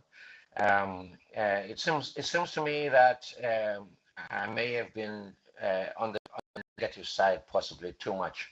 But what I want to do today in response to your provocation is to say that, I have in my mind at the moment the extent to which we're coming out of Easter, the extent to which our churches are full of people, politicians are everywhere, and they announce publicly that I'm going to be in a place like this on this day, and they are received seemingly with awe and very well wherever they go. That's what it looks like from where I sit. On the other hand, I also know I'm a great sort of sports fanatic. I also know that we've got some great sports people, that the things that actually hold us together, they bind us, whereas religion divides. Sports somehow actually unites people in a remarkable way and gives joy to those who win and sadness to others, but we still remain very much, whether it's rugby or cricket or football, that is what takes place. Thirdly, I just want to say that the truth, though, is that we are a broken nation. We are a broken nation. That means that really, as a nation, we are not just divided. In other words, the idea of nationhood is not evident in the way in which we conduct our public affairs. I'm thinking, for example, some South Africans almost believe that the president of the United States, called Trump in the White House, is almost like the president of South Africa, somebody to go to when you've got a complaint about your country. Even with all that is there in the country to put right what is wrong. So it's a dimension of our brokenness that we actually have to be aware of. Now, so in the light of that, the first thing we need to do, I think, is to be intentional about nation building, to be intentional about nation building, to value each other's and know that we all have different resources, different skills, different gifts, but all of us are working towards building this, our home together. That's what the Constitution seeks to do. So nation building is one. I have a feeling that really and truly, probably since the time of President Mandela, we haven't really done much about that. We've allowed ourselves to be divided by the politics of our country. The second thing that I think we need to be open to is to recognize the responsibility that each of us have in making this nation of ours to be the place of pride and patriotism and love and care and all of that. And it's not anybody else's duty. It's our duty as citizens. And it seems to me that we lack this idea of patriotism, to be patriotic South Africans. One hardly ever hears South Africans, in fact politicians, defining what actually it means to be a South African. We need to discover that again. Thirdly and finally, I think we need to be critical thinking South Africans about everything that surrounds us. When we put our vote, our X to vote, we need to think about it and think what the intent is that is defined by our X is about. If we are asked to go to some rally somewhere, we need to ask questions, ask difficult questions. And very, very often we are herded like sheep into buses and we land somewhere where we know not where. And therefore the politics of our country really need a deeper level of thinking. Finally, I think that our electoral system, I say that with a degree of caution, because I know some countries that have got one person, one vote, and elect their own president, elect their own representatives that are actually broken, even as we speak. And that's because people are either intimidated or there are no rights. We are in a society that is actually rights-based. So to that extent, that doesn't hold. But we need to take a little bit seriously our responsibility to vote.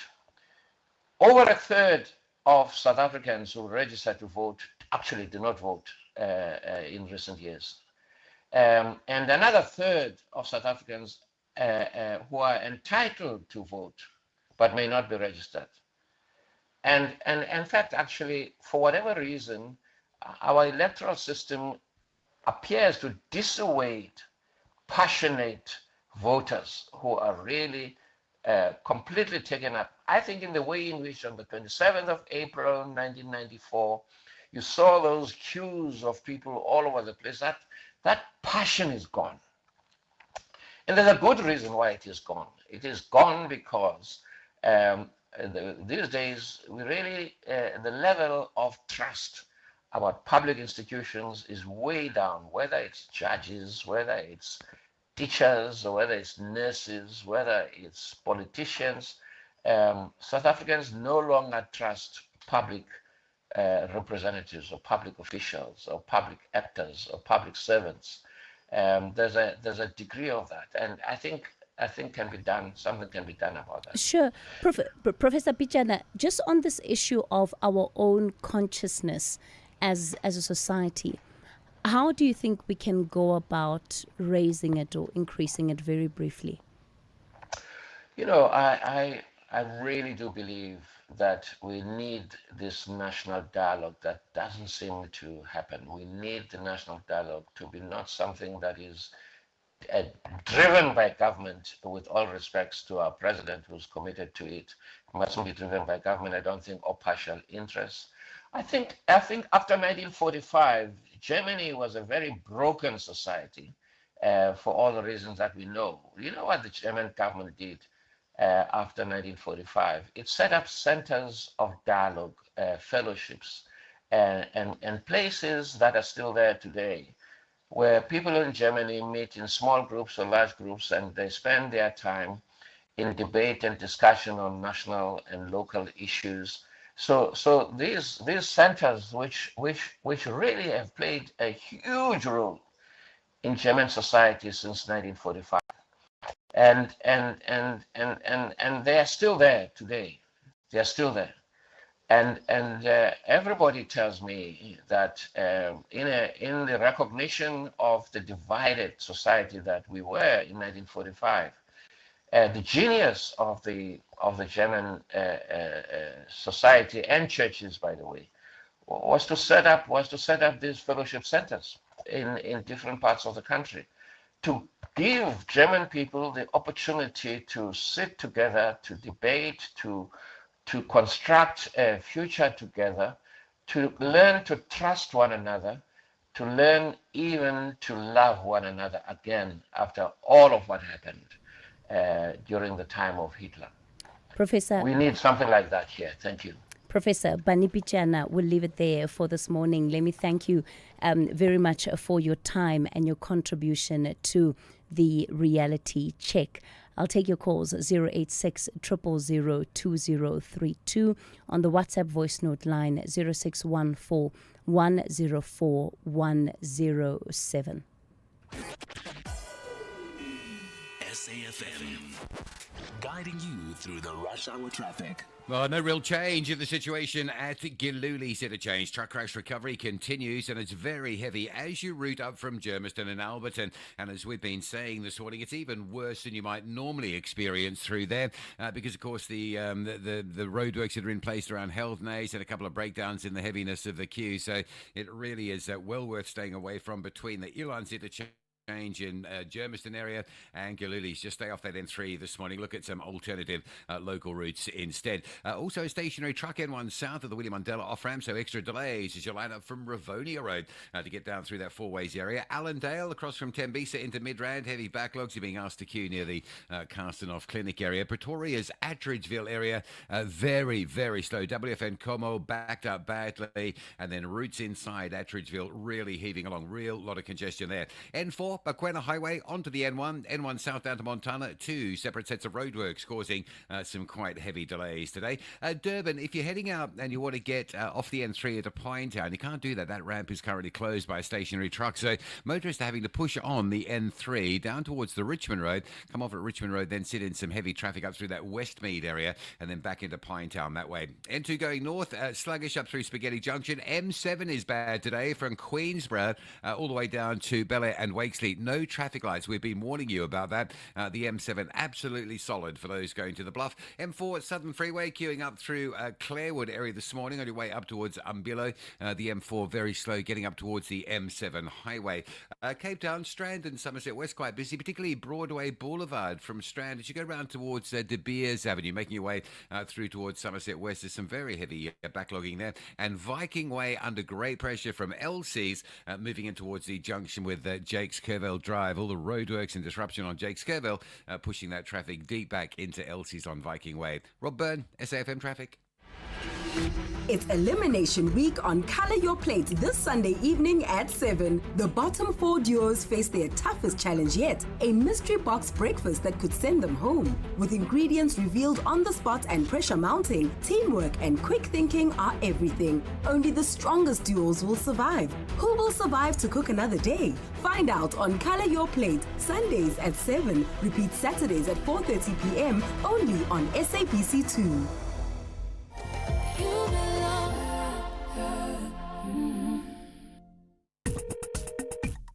Call SAFM now on 086 000 2032.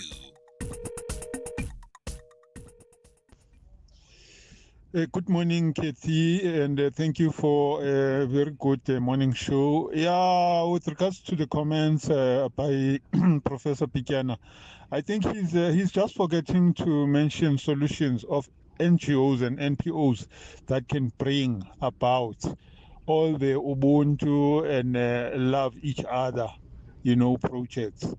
So I think those are the very important ones to can steer and take an initiative towards what he's looking forward to. This is Vumisa from Fosloras. Thank you. All right, you're still listening to the National Brief. Vumisa, I think you're right, and it does require intentionality, right? None of these things are going to happen on their own. Let me bring in more of our listeners. Chris, you're in Pietermaritzburg. Good morning. Morning. I think it's shameful that Zungula does not mention that a lot of this polarization and dilution of our view of the judiciary is through political machination. His colleagues in parliament, whenever decisions don't go their way, they tend to want to blame the judiciary. And if he can call a spade and clearly do say, challenge his colleagues that some of the statements that you use to mobilize and want to be popular, you act against the judiciary. To some people, it's something that they take seriously because they look up to you. And a lot of what really is happening here, precisely because people have used politics whenever things don't go their way. In the same way that he did, he comes on air here, not read exactly what's going on with what the judiciary checks and balances are, and then makes a very outrageous statement and makes an outrageous call. And that's all I wanted to say. Why do you believe it's outrageous, Chris? I take completely the point that you're using around political machinations. It's absolutely valid. Well, I think it's outrageous because in the sense that he does not, why didn't he check what is already there? What is already there, which Benjamin had clearly explained, that there are already provisions where judges have to account for it, more than our parliamentarians, in fact, and any other public representative. So for me, it sounded very outrageous that here is a person who did not make his own, do his homework, and then comes there and makes such an outlandish statement and make a claim so that he can get popular and get some I don't know, to win some points. All right. on such a national statement, Chris, on such a national station. Let's leave it there. Becky, you're in Mbombela. Good morning to you. Good morning, Ma'am Cathy. It is very breath-warming to hear your voice early in the morning, and I believe SAFM has made a very prominent decision to have you in this show early in the morning. My contribution is very little today. I want to talk about the effectiveness of the Constitutional Court. I believe that stations like SAFM, you must have a corner for Constitutional Court accountability. We need to know as the public as to what are their exercises and what cases do they have and what cases do they prioritize. Why I say so, when JSC conducts interviews, most of the time when they want to appoint a judge, they look as to how expeditiously has it dealt with his matters. And should a judge have prolonged not to make a decision or a judgment, he will be disqualified. So now it raises some eyebrows as to why the matters are being so prolonged in a constitutional court. So I beg, if it is possible, let's have a constitutional court corner from your show. If maybe your producers and your principals has to look into so that they can account. I thank you. Becky, thanks for that contribution. And I guess in many ways, the Concourt is the apex court. So it must and it does set the standard. Faisal, you're in the Eastern Cape. Good morning. Morning, Katie. Good, Faisal, go for it. Good, Katie. I want to say that, look, these things are normal. In South African judgment, all the cases, there are many backlog. It's not only this case. Why they're jumping on this case? because these people got a motive behind this. Malema's case, I think Malema's case is 2018 up to now is not finished. I hope they're going to finish now in April because I know it's going in April. Nothing about that. Why jump on this? This is only a political mileage. People are taking attention and making political statements because they want the thing to be in their own way. And these people, all the time, when it suits them, they go to court. When they win the case, the justice has been done. When the thing goes against them, the Ramaphosa has bought the judges. How can it be like that? You know. So many people, they fall for this trickery. Unfortunately, few of us, we don't fall for these things. Faisal, thanks, Katie. And let's leave it there. Yeah. Thanks, Katie. Mixed views then coming through from some of our listeners. I'll continue to take your calls in the third hour of the show on 086 000 2032, on the WhatsApp voice note line 0614 104 107. It's 8 o'clock and Musa has your latest news update. Outsurance Essential is made for older cars. Claims are paid in cash within 5 working days, and you choose your own panel beater. SMS CAR to 43185. That's CAR to 43185.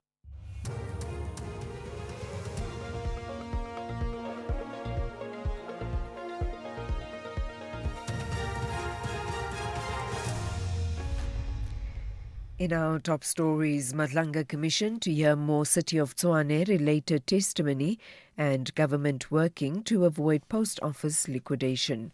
Good morning.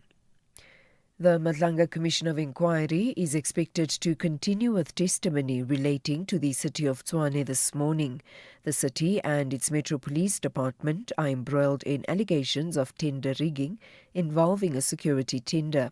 The Commission has this week a testimony from Tshwane Metro Police Department Police Chief Yolanda Faro and Deputy Police Chief Sean Bolhuis, who testified about alleged corruption in the municipality. Sibahle Mota reports. Allegations of corruption in tender procurement processes have been levelled against the Tshwane Metro Police Department.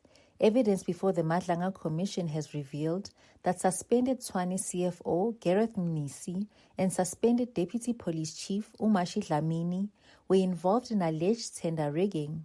At the centre of the claims is security company Goobies 85 Solutions. It has been revealed that Goobies 85 was the most preferred company out of 22 service providers, subsequently receiving the lion's share of the multi-million rand security tender at the City of Tshwane. A raid by Correctional Services senior officials is underway at the St. Albans Correctional Centre on the outskirts of Gqeberha in the Eastern Cape. Operations started with searching of officials reporting for duty and vehicles entering the centre. National Correctional Services Commissioner Makgoti Tobagale is part of the raid and has reiterated the importance of ensuring prison officials adhere to the rules. He says St. Albans is a priority prison as it holds the most violent offenders. We want to make sure that as we continue to clean our facilities, as we continue to search inmates, our members are ruled out as those that are bringing in contraband. It is situated in Gqeberha. We know the types of crimes that happen in this location. But secondly, it's one of the top 10 facilities in the whole country. The 255 million rand asbestos roof removal case is expected to resume today at the Free State High Court in Bloemfontein after a 4-week break. Judge Philip Lopsher had postponed the matter to give accused number 1, former HOD of the Free State Human Settlements in Tumutse Mokhesi, an opportunity to apply for legal aid. He was granted an opportunity for his lawyer to file papers to the court to compel Legal Aid South Africa to appoint a legal representative on his behalf. At the time, the prosecution agreed with the court that the asbestos case was too complex for Mokhesi to represent himself. The case involves 18 accused and businesses, including former Free State Premier Ace Magashule, Edwin Sodi, and Murwadi Cholota, the former PA to Magashule. Minister of Communications and Digital Technologies, Solima Latsi, says his department is working to avoid the liquidation of the South African Post Office. Malatsi was speaking in Midrand on the sidelines of the opening of the Liquid G Experience Centre led by Google. He says the post office could survive the next 6 months, but only if government interventions succeed. We have been working on a private partnerships proposal. We are continuing to fine-tune that so that we can extract value from that, because the future, quite frankly, is through public and private partnerships and repositioning of the post office. And finally, French President Emmanuel Macron has led international condemnation of Israel's massive bombardment of Lebanon. Earlier, the Spanish Prime Minister said the attack showed the Israeli leaders' disregard for life and international law. Iran has said these strikes are jeopardizing the ceasefire and has told the US to bring them to an end. Iran also saying it again banned traffic from passing through the Strait of Hormuz in response. The US Vice President J.D. Vance has warned Iran not to let the ceasefire between the US and Tehran fail over Israel's attacks in Lebanon. Look, if Iran wants to let this negotiation fall apart in a conflict where they were getting hammered over Lebanon, which has nothing to do with them and which the United States never once said was part of the ceasefire, that's ultimately their choice. We think that would be dumb, but that's their choice. Recapping the top story, the Madlanga Commission of Inquiry is expected to continue with testimony relating to the city of Tshwane this morning. The city and its Metro Police Department are embroiled in allegations of tender rigging involving a security tender. For SFM News, I am Anne Musa. Outsurance will go out of their way to try and save you money on your car insurance. If they can't, ask for 500 Rand. SMS out to 30754. That's out to 30754. You may or may not know the difference between a contour brush and a bronzer brush, but you do know a great Outsurance deal when you see one. Get a Consurance quote now, and if Outsurance can't save you money, ask for 500 Rand or 1,500 Rand if you've been claim free and with the same insurer for 3 years. Get savings or cash. SMS out to 30754. That's out to 30754. Outsurance, licensed insurer and FSP, T's, C's and information online. A very good morning to you in your SFM Sports Headlines. South Africa's Amajimbos, the under-17 side, have been drawn in a tough Group D at the upcoming AFCON in Morocco. And it's a fight night when it comes to Justin Clark at the PFL Africa. We'll have the details at around 8:30. SAFM, guiding you through the rush hour traffic. Good morning. We're still tracking some very heavy delays from Germiston, Alberton up to Galilee. He's got a queue time of about an hour. Average speed 6 kilometres per hour. That is worth avoiding. A truck overturning inside Galilee's off that N3 North ramp to the N12 and R24 East, and that's why it is still worth staying well away from. The N1, a breakdown on the William Mandela off-ramp. Heavy delays from Rivonia Road. Crash delays between Benoni and Boksburg. That's N12 West, heavy up as far as Atlas Road. And coming through Pretoria, the N4 Bakwena Highway through Durham Plaza onto the M1 and down to Montana. 2 sets of roadworks left in this morning, so it's heavy. Durban, N2 South, under a lot of pressure going down through Spaghetti Junction. M7 at Bel Air Wakestein, no lights there. That's a crazy queue from Queensborough for those trying to get through to the Bluff. At the N3 outbound, the ramp to Paradise Valley to get onto the M13 into Pinetown remains closed due to that stationary truck. Motorists sitting on the N3 down to Richmond Road, and then the Richmond Road all jammed up through Westmead as you route into Pinetown. Cape Town, the Broadway Boulevard option from Gordons Bay around to Strand towards De Beers Avenue. That's very slow today. And South Peninsula, jam-packed again. We saw it yesterday, seeing it again today. The main road, heavy backlogs towards Clovelly.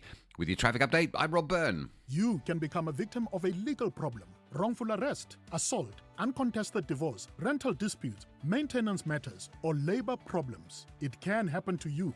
Clientele Legal provides tough professional lawyers for an affordable monthly premium. Our legal team is standing by to assist you 24 hours a day. Join today. SMS SAFM to 32195. That's SAFM to 32195. Clientele General is an authorized FSP and licensed non-life insurer. T's and C's online. Standard rates apply. Spa Winner Car is back. Stand a chance to win one of 50 Hyundai Extras when you buy participating products.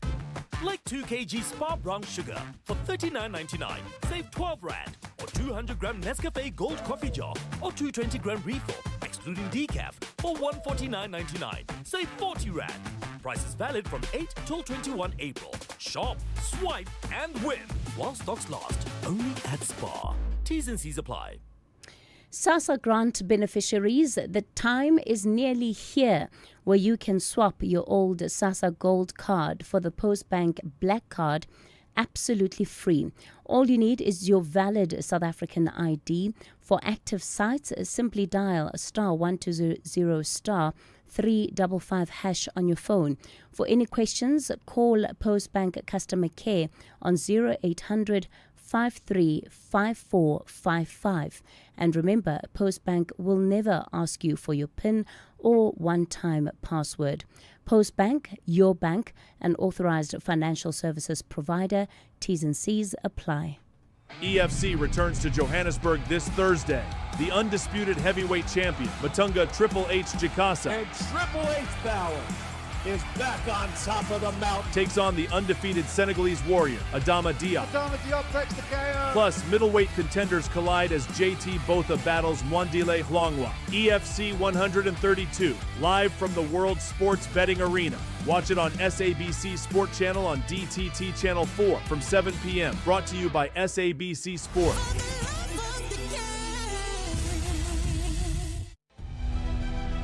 Municipal Watch, bringing your local issues on the national agenda. SAFM, leading the conversations that move us. It's 11 after 8 o'clock. Welcome to the third and final hour of the Talking Point. So what we're going to do every Tuesday and Thursday is bring you a segment of Municipal Watch.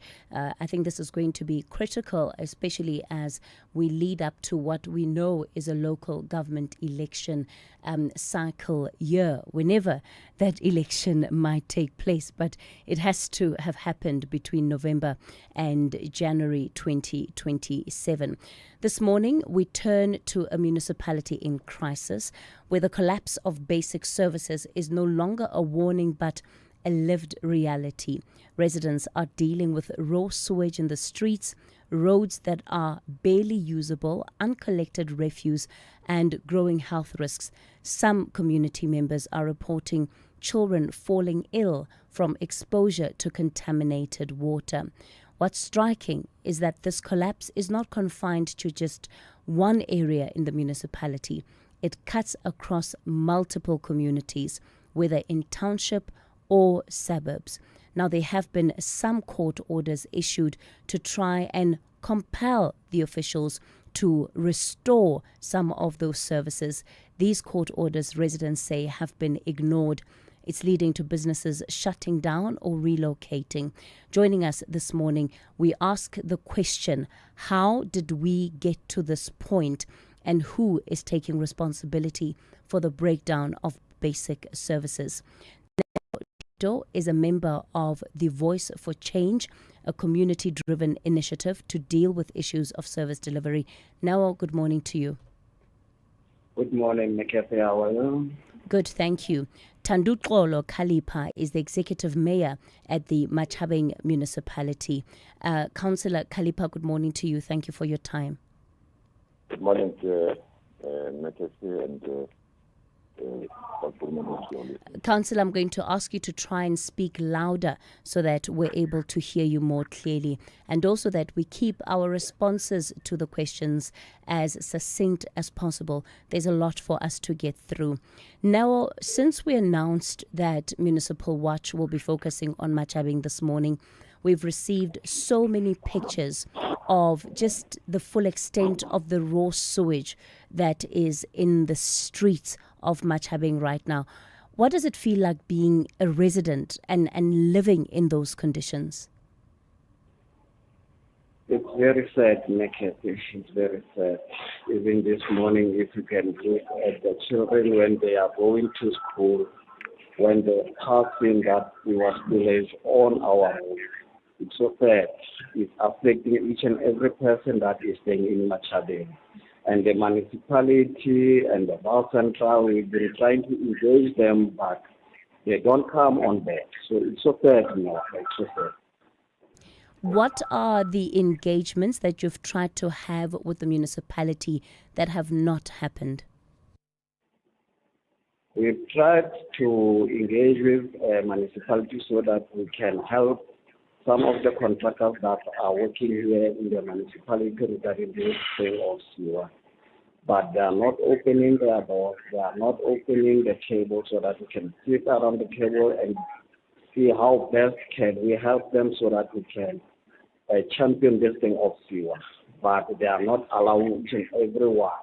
Reason why? Because this project is being politicized. That's the reason they're not allowing each and every person to come and sit down with them so that we can discuss and see how best can we get this thing resolved. When you talk about sitting down with the officials, is this to come up with solutions or that members of the community want to be service providers to the municipality? We want to come with solutions here. We have solutions here. But now, the municipality and the entity, they don't allow us that space. So each and everything, it is among themselves. So they don't allow each and every person, the community, the business people of here, they don't want them there. It is only them who have right to say, this is right, this is wrong, okay, this is how it's supposed to happen.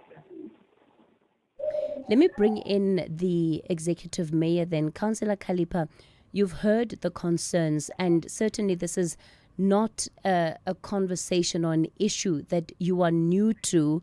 The question is, when is this matter going to be resolved? When are you going to fix the sewer issue? And we're starting with that one because it really is exposing residents to hazardous and, quite frankly, deplorable living conditions.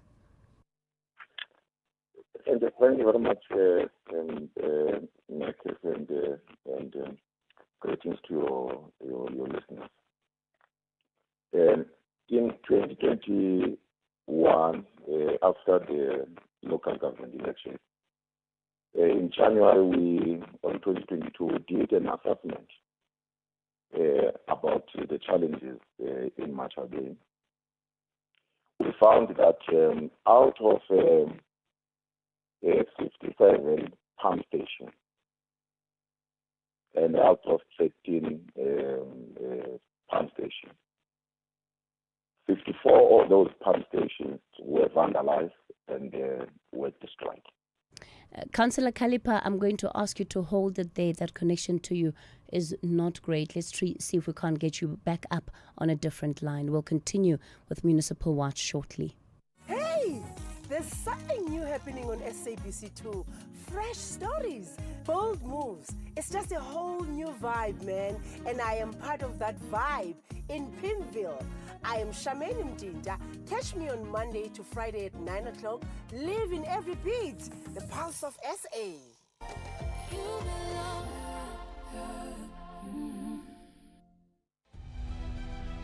Municipal Watch, bringing your local issues on the national agenda. SAFM, leading the conversations that move us. We're focusing on the Machabeng municipality. This morning we've already heard from one of the members of the community organization, Voice for Change, Neo Tito. Councillor Kalipa is the executive mayor of that municipality. So, Mayor, I hope the line is going to be better this time around. So the question that I asked you was about when this matter is going to be resolved. Yes, I would like to feel very important to explain the background and respond direct to your question. And I have indicated that in 2022 we did an assessment. And out of that assessment we found that we have about 57 pump stations, and 54 of those pump stations, they were vandalized and destroyed. And we did 13 sewer treatment plants assessment. 11 of those sewer treatment plants, they were destroyed. We requested to interact with both provincial government, state government, and the national government. And we requested the president to declare the municipality as a disaster. And we requested the Minister of the Department of Water and Sanitation to intervene and proctor. And we requested also the President. Out of those interventions, the President responded positive, and the Department of Water and Sanitation. They did intervene. They appointed Val Central as an implementing agent. They committed in 2022 an amount of about 1.8 billion. And after they've done other assessments, they found that the challenges were bigger, they were huge, and they now increased the budget to 4.4 billion for the next 5 years. Current, on the 22 of March, the Minister of Water and Sanitation handed over more than 24 pumps fixed. They are now running. Okay. Councillor Kalipa, I'm going to give you a chance for you to continue giving the input. We just are going to try again to put you on a different line. While we do that, now I want to come back to you. The mayor is saying there hasn't been complete inaction on the matter. You have 4.4 million rand that has now been allocated towards fixing these 64 pumps in the municipality that have been destroyed. Are you seeing the effects of the recovery, especially when it comes to these 20-odd pumps that he's saying have already been restored? There is no any change, because if those 24 pump stations that have been handed over, we could not have so much spillage in the street. You know what is happening? If they know there is a minister from national that is coming, they will plug a generator there on a treatment plant so that that treatment plant, it can work. So once the treatment plant, it works, the flow of a sewer, it goes down. So once the minister goes, then they switch off the generator, then the treatment plant, it does not work. So it does not do any impact. If you can come down here and check the work that is being done and the value of money that is being spent, you will be shocked. You will be shocked in the case. Really, they are playing with our people. So our are you saying... Sorry, now, are you saying that the pump stations themselves don't receive any electricity on a day-to-day basis? Yes, there are very few pump stations on those 24 that are working. So most of pump stations, they don't have electricity. Even the treatment plant that they are currently saying it is on operation, it is not on operation. And when you as residents try to get to the bottom of why these pumps are not working the way that they should, what is the answer you're given? You will not get the answer, Mikhail, because remember, the municipality is under Section 139. So now each and everything will never get the transparent issue what is happening inside the municipality. Remember, the municipality, they have a problem of paying electricity to ESCOM. They have a problem of paying water to South Central. So that is the problem why this thing is happening. But when they speak to people, they will tell you everything is being sorted. We've been meeting minister or whoever is promising us to do this and that. Every time is a lie. So that is why the situation it is the way it is in the world. Councillor Kalipa, you're back up on the line. The picture that is being created here is unfortunately not in line with what you are saying. That yes, even though there may be work that has been done on these 24 pump sites that you say have been handed over, as things stand, they are non-operational because most of them don't receive electricity. Sorry, can you repeat the question? Okay. I'm asking about the pump stations not receiving electricity. Now says you use generators to get them going when there are officials from national that need to come and check on progress. Yes, I'm saying, McAfee, already out of 54 pump stations, 24 of those pump stations have been fixed through that intervention.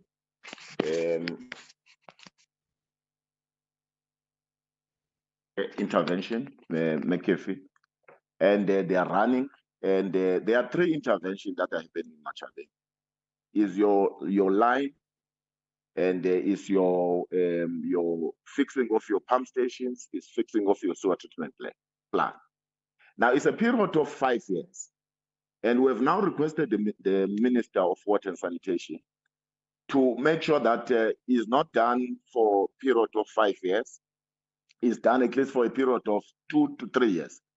But it's because of issues of budget, because this is an intervention that we requested from national government, which is our Minister of Water and Sanitation and the department. They have been doing very well on this intervention, and is implemented by Val Central, and is working. And there are challenges. In areas where they are working, they are able to stop sewer in other areas, but because they are working, there's construction, there are more than 28 contractors that have been appointed in Machade currently that are working.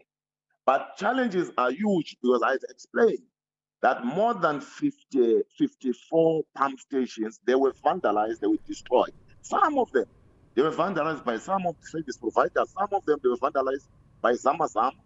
And this intervention is working. And I don't say there are no challenges. There are challenges are there, but there's work that has been done. Like I've indicated, that the Minister of Water and Sanitation. But Councillor Kalipa, if the effect is not being felt on the ground, if people are not seeing the difference in their communities, then you can't say that it's working. Mr. McAfee, if there were 54 pump stations destroyed, vandalized, out of those 54, 24 they have been fixed and they are running. That's progress. When you say they're running, sorry, sir. Nell is disputing the fact that he's disputing the fact that you say they are running. Even this 24 that you're talking about. He says there's no access to electricity. No, there's no truth on that, and I can tell you now, you can even deploy your team. Your team can come and verify that 24 of those pump stations, they have been handed over and they're running. And the gentleman that is talking, he was on radio, which is they were appreciating the work that we're doing. But I'm not saying there are no challenges. Challenges are, and that's why there's a commitment from national government of more than 4.4 billion, and they've already spent more than 1.7 billion. That's progress. While you work on restoring the other pump stations, what are the interventions that you've put in place? There are maintenance. Now we are meeting only every Tuesday, like 10 o'clock now. We're meeting with all those contractors that have been appointed by the department, by the Val Central, to look on the performance of those contractors. And the minister put it clear that in areas where contractors they have not been performing well, they will be fired, and already the department is doing that. And I'm really raising those issues that indeed there are non-performance of some of the contractors, but some of them, when they are stopped by the department, they go to court, they rush to court because they feel that process they have not been followed. There is a team now that has been appointed of engineers, both from the Department of Water and Sanitation and COCTA and ourselves, to deal with areas where there are challenges, to deal with some of those. So, Councillor Kalipa, the question I'm asking you is a different question. I'm asking you, what is being done to protect the health and safety of residents? The sewage is not only in the streets, in some instances, it's in their homes, it's seeping into their properties, and people are getting sick from the hazardous health situation that this is leaving them exposed to. I'm saying, McAfee, there is an intervention that has been put. The minister has now, together with ourselves, appointed engineers to deal with some of the maintenance areas, challenges where there are challenges of sewer, and to brochure pump to make sure that you avoid sewer to run to our communities. That plan has been started in the last 2 weeks. That intervention implemented This problem has been going on for a long time. Why would there be temporary interventions being put in place in the last 2 weeks when we've known about this issue for years? You've been taken to court on this matter. That's why, I'm saying, we did this assessment in 2022. We requested national government to intervene because we declared the municipality as a disaster. There was a commitment of 4.8 billion. Contractors, they have been appointed. They are working on site in all number of areas in Machabeng. Contractors, they are on site. They are working to fix the sewer. We understand that sewer is in terms of the constitution, is an issue of dignity, and that's why the Minister of Water and Sanitation has intervened in Machabeng to sort out the mess of sewer, and this is the work that we are doing. Okay, Councillor Kalipa, I'm going to ask you. I'm going to ask you to pause it there. I'm going to ask you to pause it there. It is 8:30. Let's take the latest news headlines.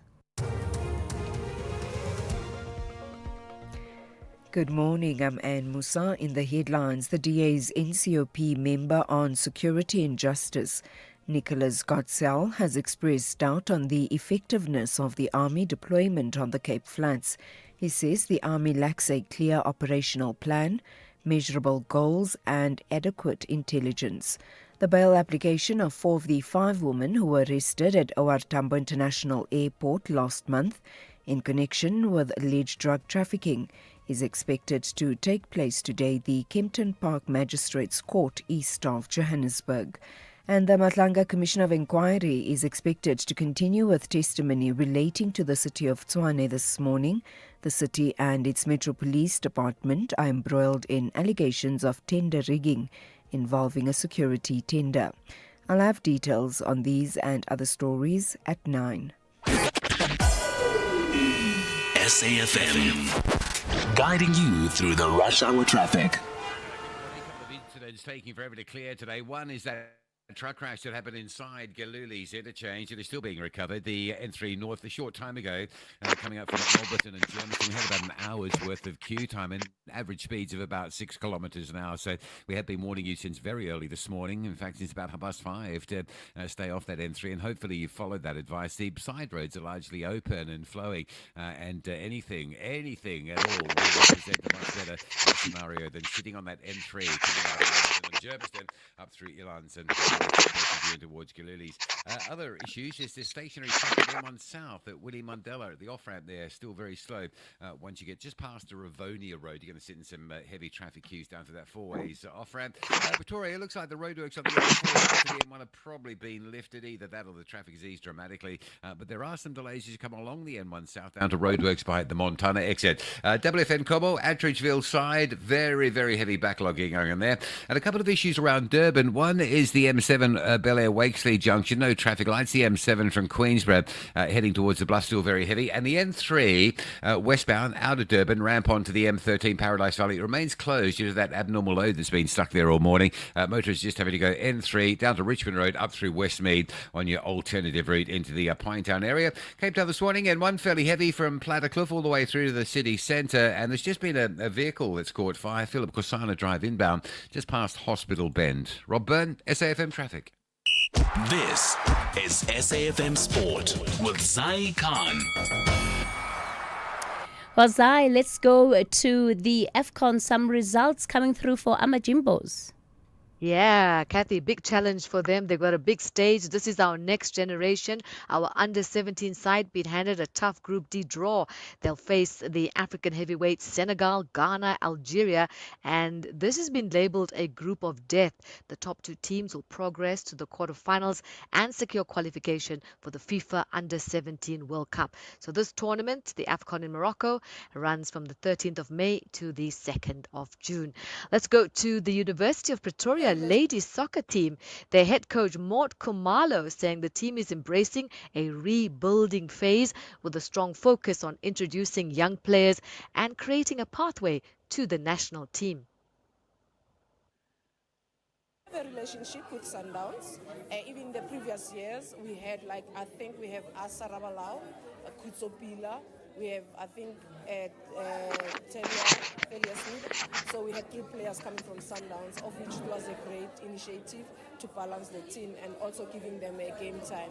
So having Kunjua Mali and Tato Letoto, so it's going to boost also with their experience as well. And also we're giving them game time because of their own loan, and they're going to be monitored if they can take them back to Sundowns. So I think it's a great initiative that we're working hand in hand with the Sundowns as well. Let's move to South Africa at the Masters. We have 3 players in action, and it's all happening in Augusta National today. Aldrich Potgieter leads the charge, returning as a PGA Tour winner, alongside the former champion Charles Schwartzel and the debutant Casey Jarvis. Jarvis, the SA Open winner, will be making his first appearance in Augusta, one of golf's most iconic stages. And finally, after a devastating loss in Benin last year, Justin Clark is determined to showcase a more dangerous version of himself in the co-main event of PFL Africa Fight Night happening tomorrow. Clark has stormed through the early stages of the heavyweight tournament before suffering the first defeat of his professional career against Abraham Babli, a setback that cost him the championship. But now he's looking forward to facing Abdoulaye Kane. That's your sport. We'll be back with more with John Herika around 12:30. I'm Zai Khan. You are listening to the National Briefing with Cathy Mohlahlana. You may or may not know the difference between wheel alignment and wheel balancing, but do you know a great Outsurance deal when you see one? Get a car insurance quote now, and if Outsurance can't save you money, ask for 500 Rand or 1,500 if you've been claim free and with the same insurer for 3 years. Get savings or cash, SMS out to 30754. That's out to 30754. Outsurance, licensed insurer and FSP. T's, C's and information online. Municipal Watch, bringing your local issues on the national agenda. SAFM, leading the conversations that move us. We continue the conversation looking at the Machabeng local municipality. On the line, we're joined by the Executive Mayor, Thanduxolo Khalipha, and Neo Tito, who's a member of the Voice for Change. That's a community-driven initiative that continues to raise issues about service delivery. So, Councillor Khalipha, I want us to talk about the equipment that you as a municipality have procured in an attempt to deal with this sewer issue. You're said to have spent about 20 million Rand on several trucks, but those vehicles very soon began to experience mechanical problems. The allegation now is that you're buying vehicles on auction, repainting them and presenting them as new. There's no such a thing. It's an allegation, and I can tell you with a proof. Those are new trucks that we bought, and they are not even 20 million. They are about 18 million that have been bought. And there's a high trucks that who are fixing, who are dealing with issues of sewer in Machabeng, and they are not second-hand. Your party, the ANC, has accused you of being unaccountable, and that they're equally concerned about the state of the Machabeng local municipality, but have found that you basically are very difficult when it comes to having to answer to the provincial structures. No, it's not true, McAfee. And I can tell you that when we are called to account to the executive of the African National Congress, we do that. And when we are called to the provincial government, we do that.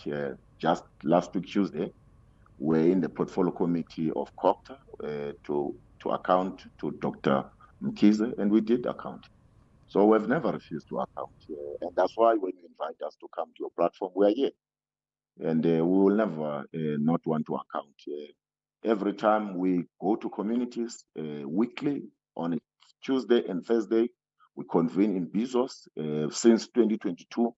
And there is no mayor in the country that has convened those in Bezos and to try to account to our people. And this is the work that we are doing all the time. We go to communities. We tell them the challenges. We tell them what is the plan in terms of resolving the challenges of Machabe. Surely, We found this municipality, Mekefi, technically bankrupt, destroyed. And we've been trying to build systems, appointing engineers, appointing professionals to make sure that they come and assist us. And I will be able to give you a detailed report about the work that we've done since 2021, including challenges, including the plan, what we are doing to deal with those challenges facing Machabe. So the reality is you are presiding over a municipality that has 70 default judgments against it. You're dealing with the collapsed infrastructure, but also declining revenue collections. All of those point to a significant failure, a failure that happens under your watch. So if things were in fact as on track as you say they are, this would not be some of the findings coming out of your audits. McAfee, in 2022, when we were given this response, 2021, we submitted a detailed report to national government, both COCTA and the Minister of Finance, that this municipality has collapsed. And we developed a plan how we are going to deal with all those challenges, to build internal capacity, because this municipality everything was outsourced. 95% of all the services, they were run by service providers. There were no engineers. There were no chartered accountant. There were no professionals that were working in Machabe. We've changed that. We appointed, I can just make one of example, where even our financial statement were not done by us, were done by service provider. We appointed chartered accountant to do those financial statements internal. And that's why our finances, our audit has been improving. That is even confirmed by the Auditor General herself when she was reporting in Parliament that there have been progress because of our intervention. We found that the municipality is technically bankrupt. There was no collection. When we took over this municipality, there was only collection a month, 67 million. Today is more than 180 million. We have not collected according to the budget because there have been a number of challenges, where this was a mining town. This was a mining town. More than 40,000 people, they were retrenched because mines did retrench people. And we are trying to build economy and to focus on our LED strategy, inviting investors to come and invest in Machabe. More than 40 billion McAfee has been invested in Machabe as part of promoting local economic development. That is progress. Councillor We are Kalipa, not denying that there are challenges, McAfee, that are happening in Machabe. We have capacity and ability to deal with those challenges. And that's why we've requested the national government to assist us, to support us, including the professional government, to give us support to make sure that we're able to deal with these challenges. Now, your final response to what the mayor is saying. Are you satisfied with the explanations he's given this morning? No, McAfee. It's totally a different story because since 2021, when he came in that office, he's been preaching that statement until now. There are still service providers that have been hired by a municipality. Last time there was a media briefing whereby the acting municipal manager says that in the municipality they have ghost employees. So which means they are still sitting in that situation. They are still having problems in municipality. how many times they've been sitting with ESCOM to pay the electricity, how many times they've been sitting with Val Central to pay water. They are not doing that. They are not paying electricity. They are not paying anything. Once the money of grant is put on their account, they are doing their own use for it. You see me? And now, if you come and check the situation and the structures that he's been saying, we have this structure, we have this structure, there is no such a thing like that. On top of that, he still wants to employ more people. Hence, the collection, it is not good enough in our municipality. That is a fact.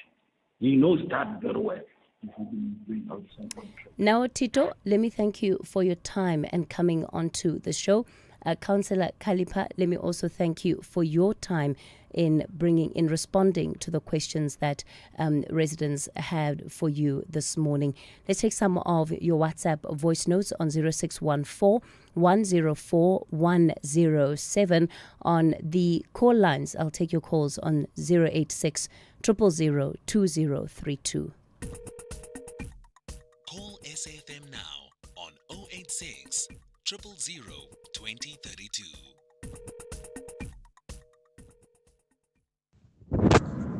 Morning. This is a concern, residents of Machabe. Well, the issue of service delivery in Machabe, in South Africa in general, I don't think it should go to any individual coming into a public platform and telling blatant lies.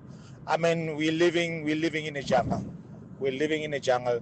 This is bad. It's extremely bad. I doubt there's anything that can be done at this stage, except for removing what has been called a so-called liberation movement. This is sad. It is. Thank you very much. Madam Shashana Cathy. Good morning, madam. You know, Cathy, the thing in Machabe is so sad. Very sad. Now I'm in the fourth day without water. The fourth day without water. Nothing, no information, no nothing. Just keep quiet and just no water. And we keep paying, Kathy. I pay my bills every month. I pay my bills. But they just don't care. They care nothing. The street lights have never worked. For the past 5 years now that this council has been there, the street lights are not working. You can come here and see for yourself. It's a horrible situation. I don't know how they sleep at night. It's Max from Velcom. Good morning, Cathy, your crew at SAFM listeners at large.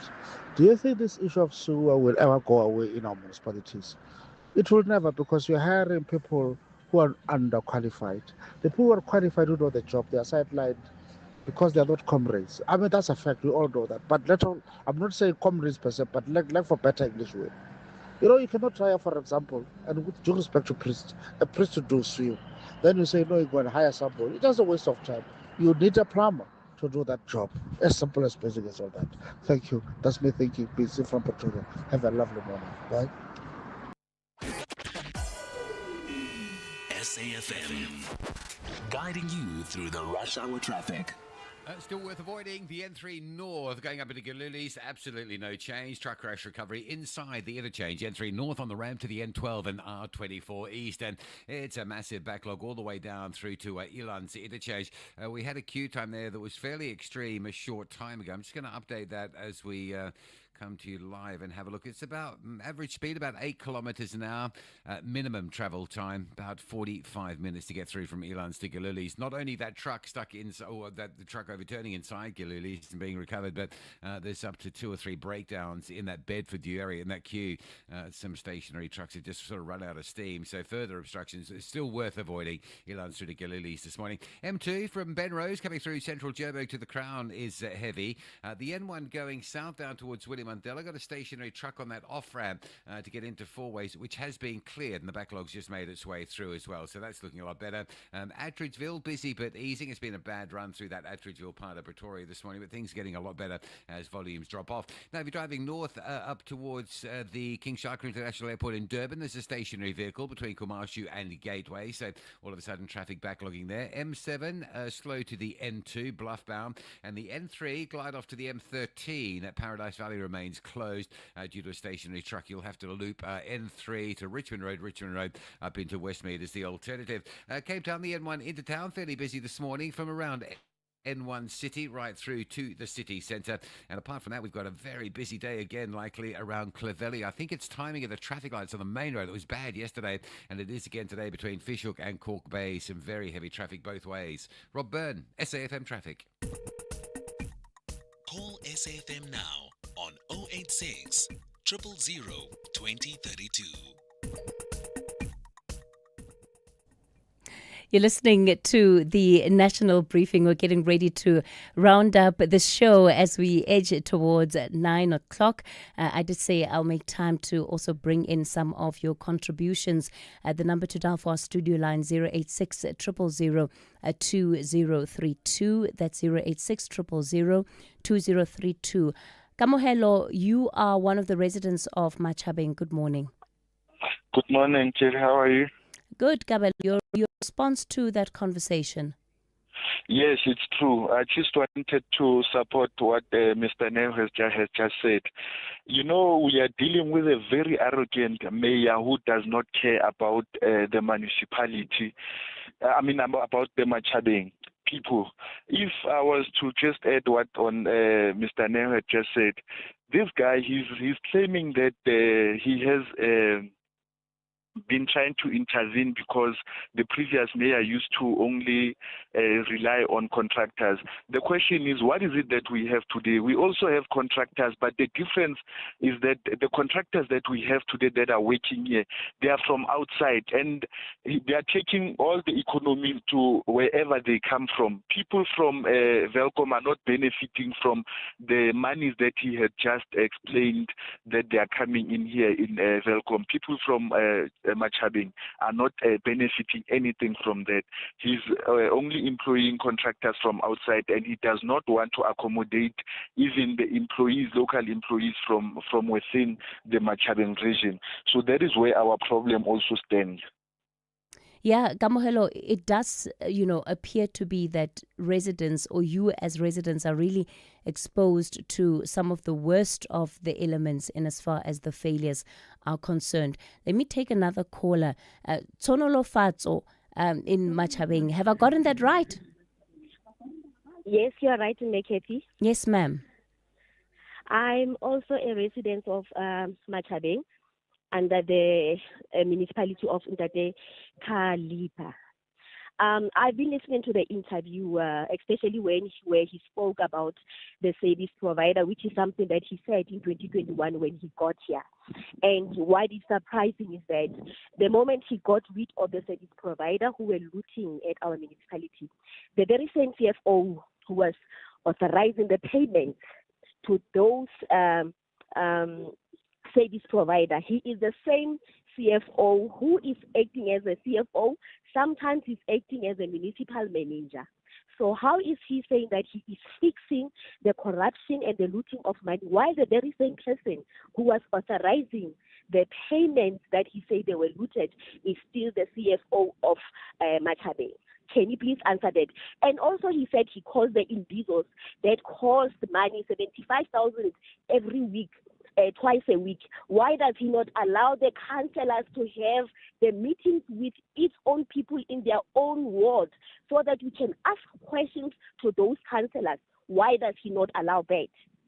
So, Tsonolo Fatso, have you been to one of the meetings that he says he has with members of the community? I think it's 2 meetings a week. Yes, I do attend his all individuals. What he does, Ndate Kalipa is very arrogant. He doesn't allow the residents to questions. He will just go to Unbizo, speak and leave the room without allowing us, the residents of Machabeng, ask him questions, holding him accountable. He doesn't even give us the relation. He doesn't have the relationship with the people of Machabeng. We do attend the Imbizos.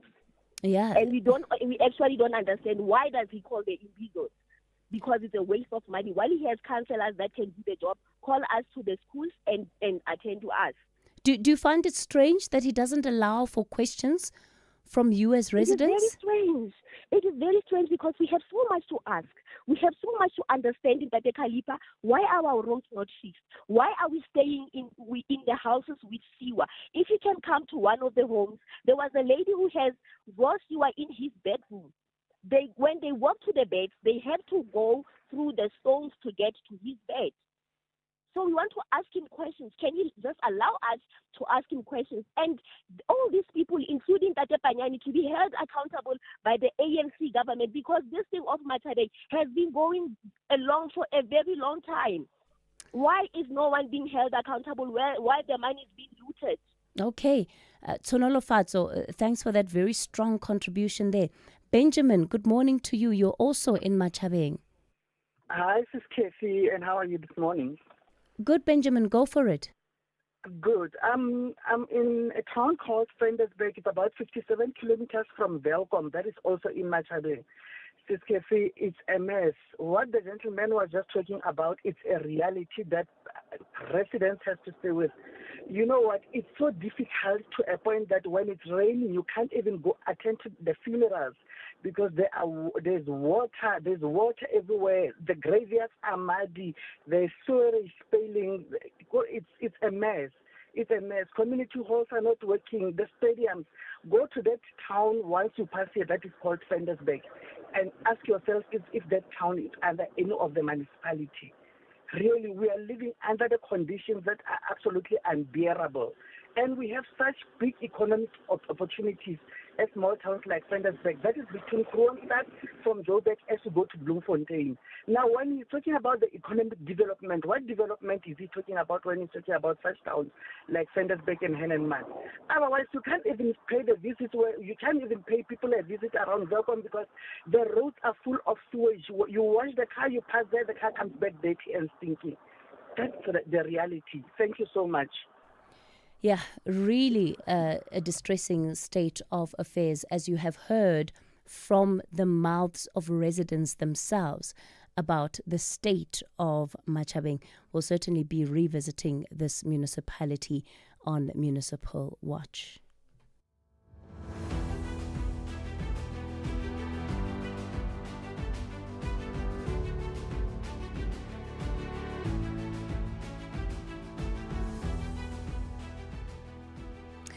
Where does the time go? We're nearing the end of our show for today, but before we go, we're going to get into Built in Mzansi, our very own opportunity to look at some of the innovations, the solutions that are coming out of our country and the people behind them that are building these organizations that are crucial to industry. Anne-Marie Bremer is co-founder of Kleinskier Broedery Aquaponics. Anne-Marie, good morning to you. Tell us a bit about your organization. As you can hear, it's quite a mouthful. Good morning, Cathy. Yes, sometimes the Afrikaans just doesn't want to fall right on the English tongue, eh? But just to explain the name, Kleinskier, if you translate it literally, it means little barn. Many businesses start in people's garages. We started our business in a little barn because the house where I live used to be a barn, so I converted it in a house, and this is where we came up with the idea of the Kleinskier Aquaponics. And just to give people a little bit of a background about aquaponics, it's not such an unfamiliar name as it was when we started 11 years ago. But just to explain the principle, it's a way of farming, a very modern way of farming, which has roots down for centuries, but people just didn't call it aquaponics. We're farming with nature, we're imitating a natural river system, in that we have in the same system fish and plants. And the fish do provide the nutrients for the plants take up the nutrients, and clean the water going back to the fish.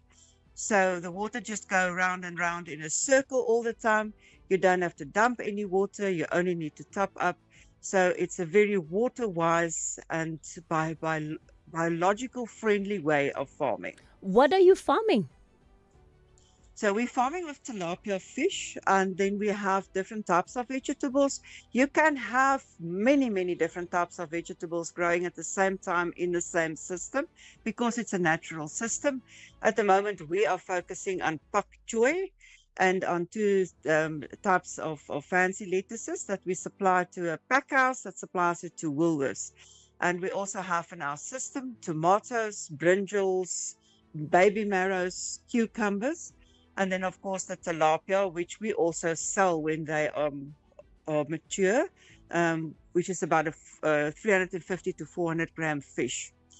And yeah, that's the way we farm. And the innovation, which led to this specific conversation, was that in traditional aquaponic systems, people normally only farm with leafy greens because it's too difficult to handle the fruiting crops like tomatoes.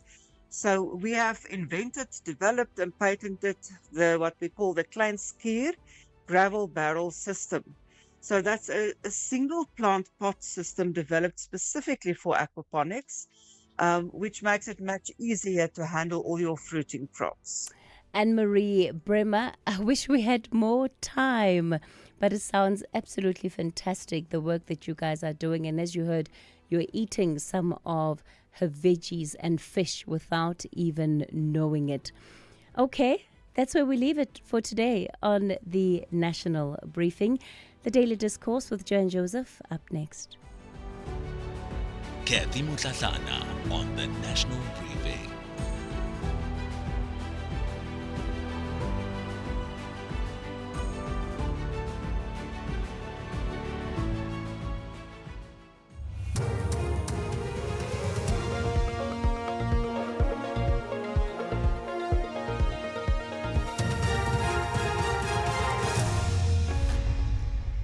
In our top stories, DA criticizes SANDF deployment on the Cape Flats and Mahlanga Commission to hear more City of Tshwane related testimony. Good morning. The DA's NCOP member on Security and Justice, Nicholas Gotzel, has expressed doubt on the effectiveness of the army deployment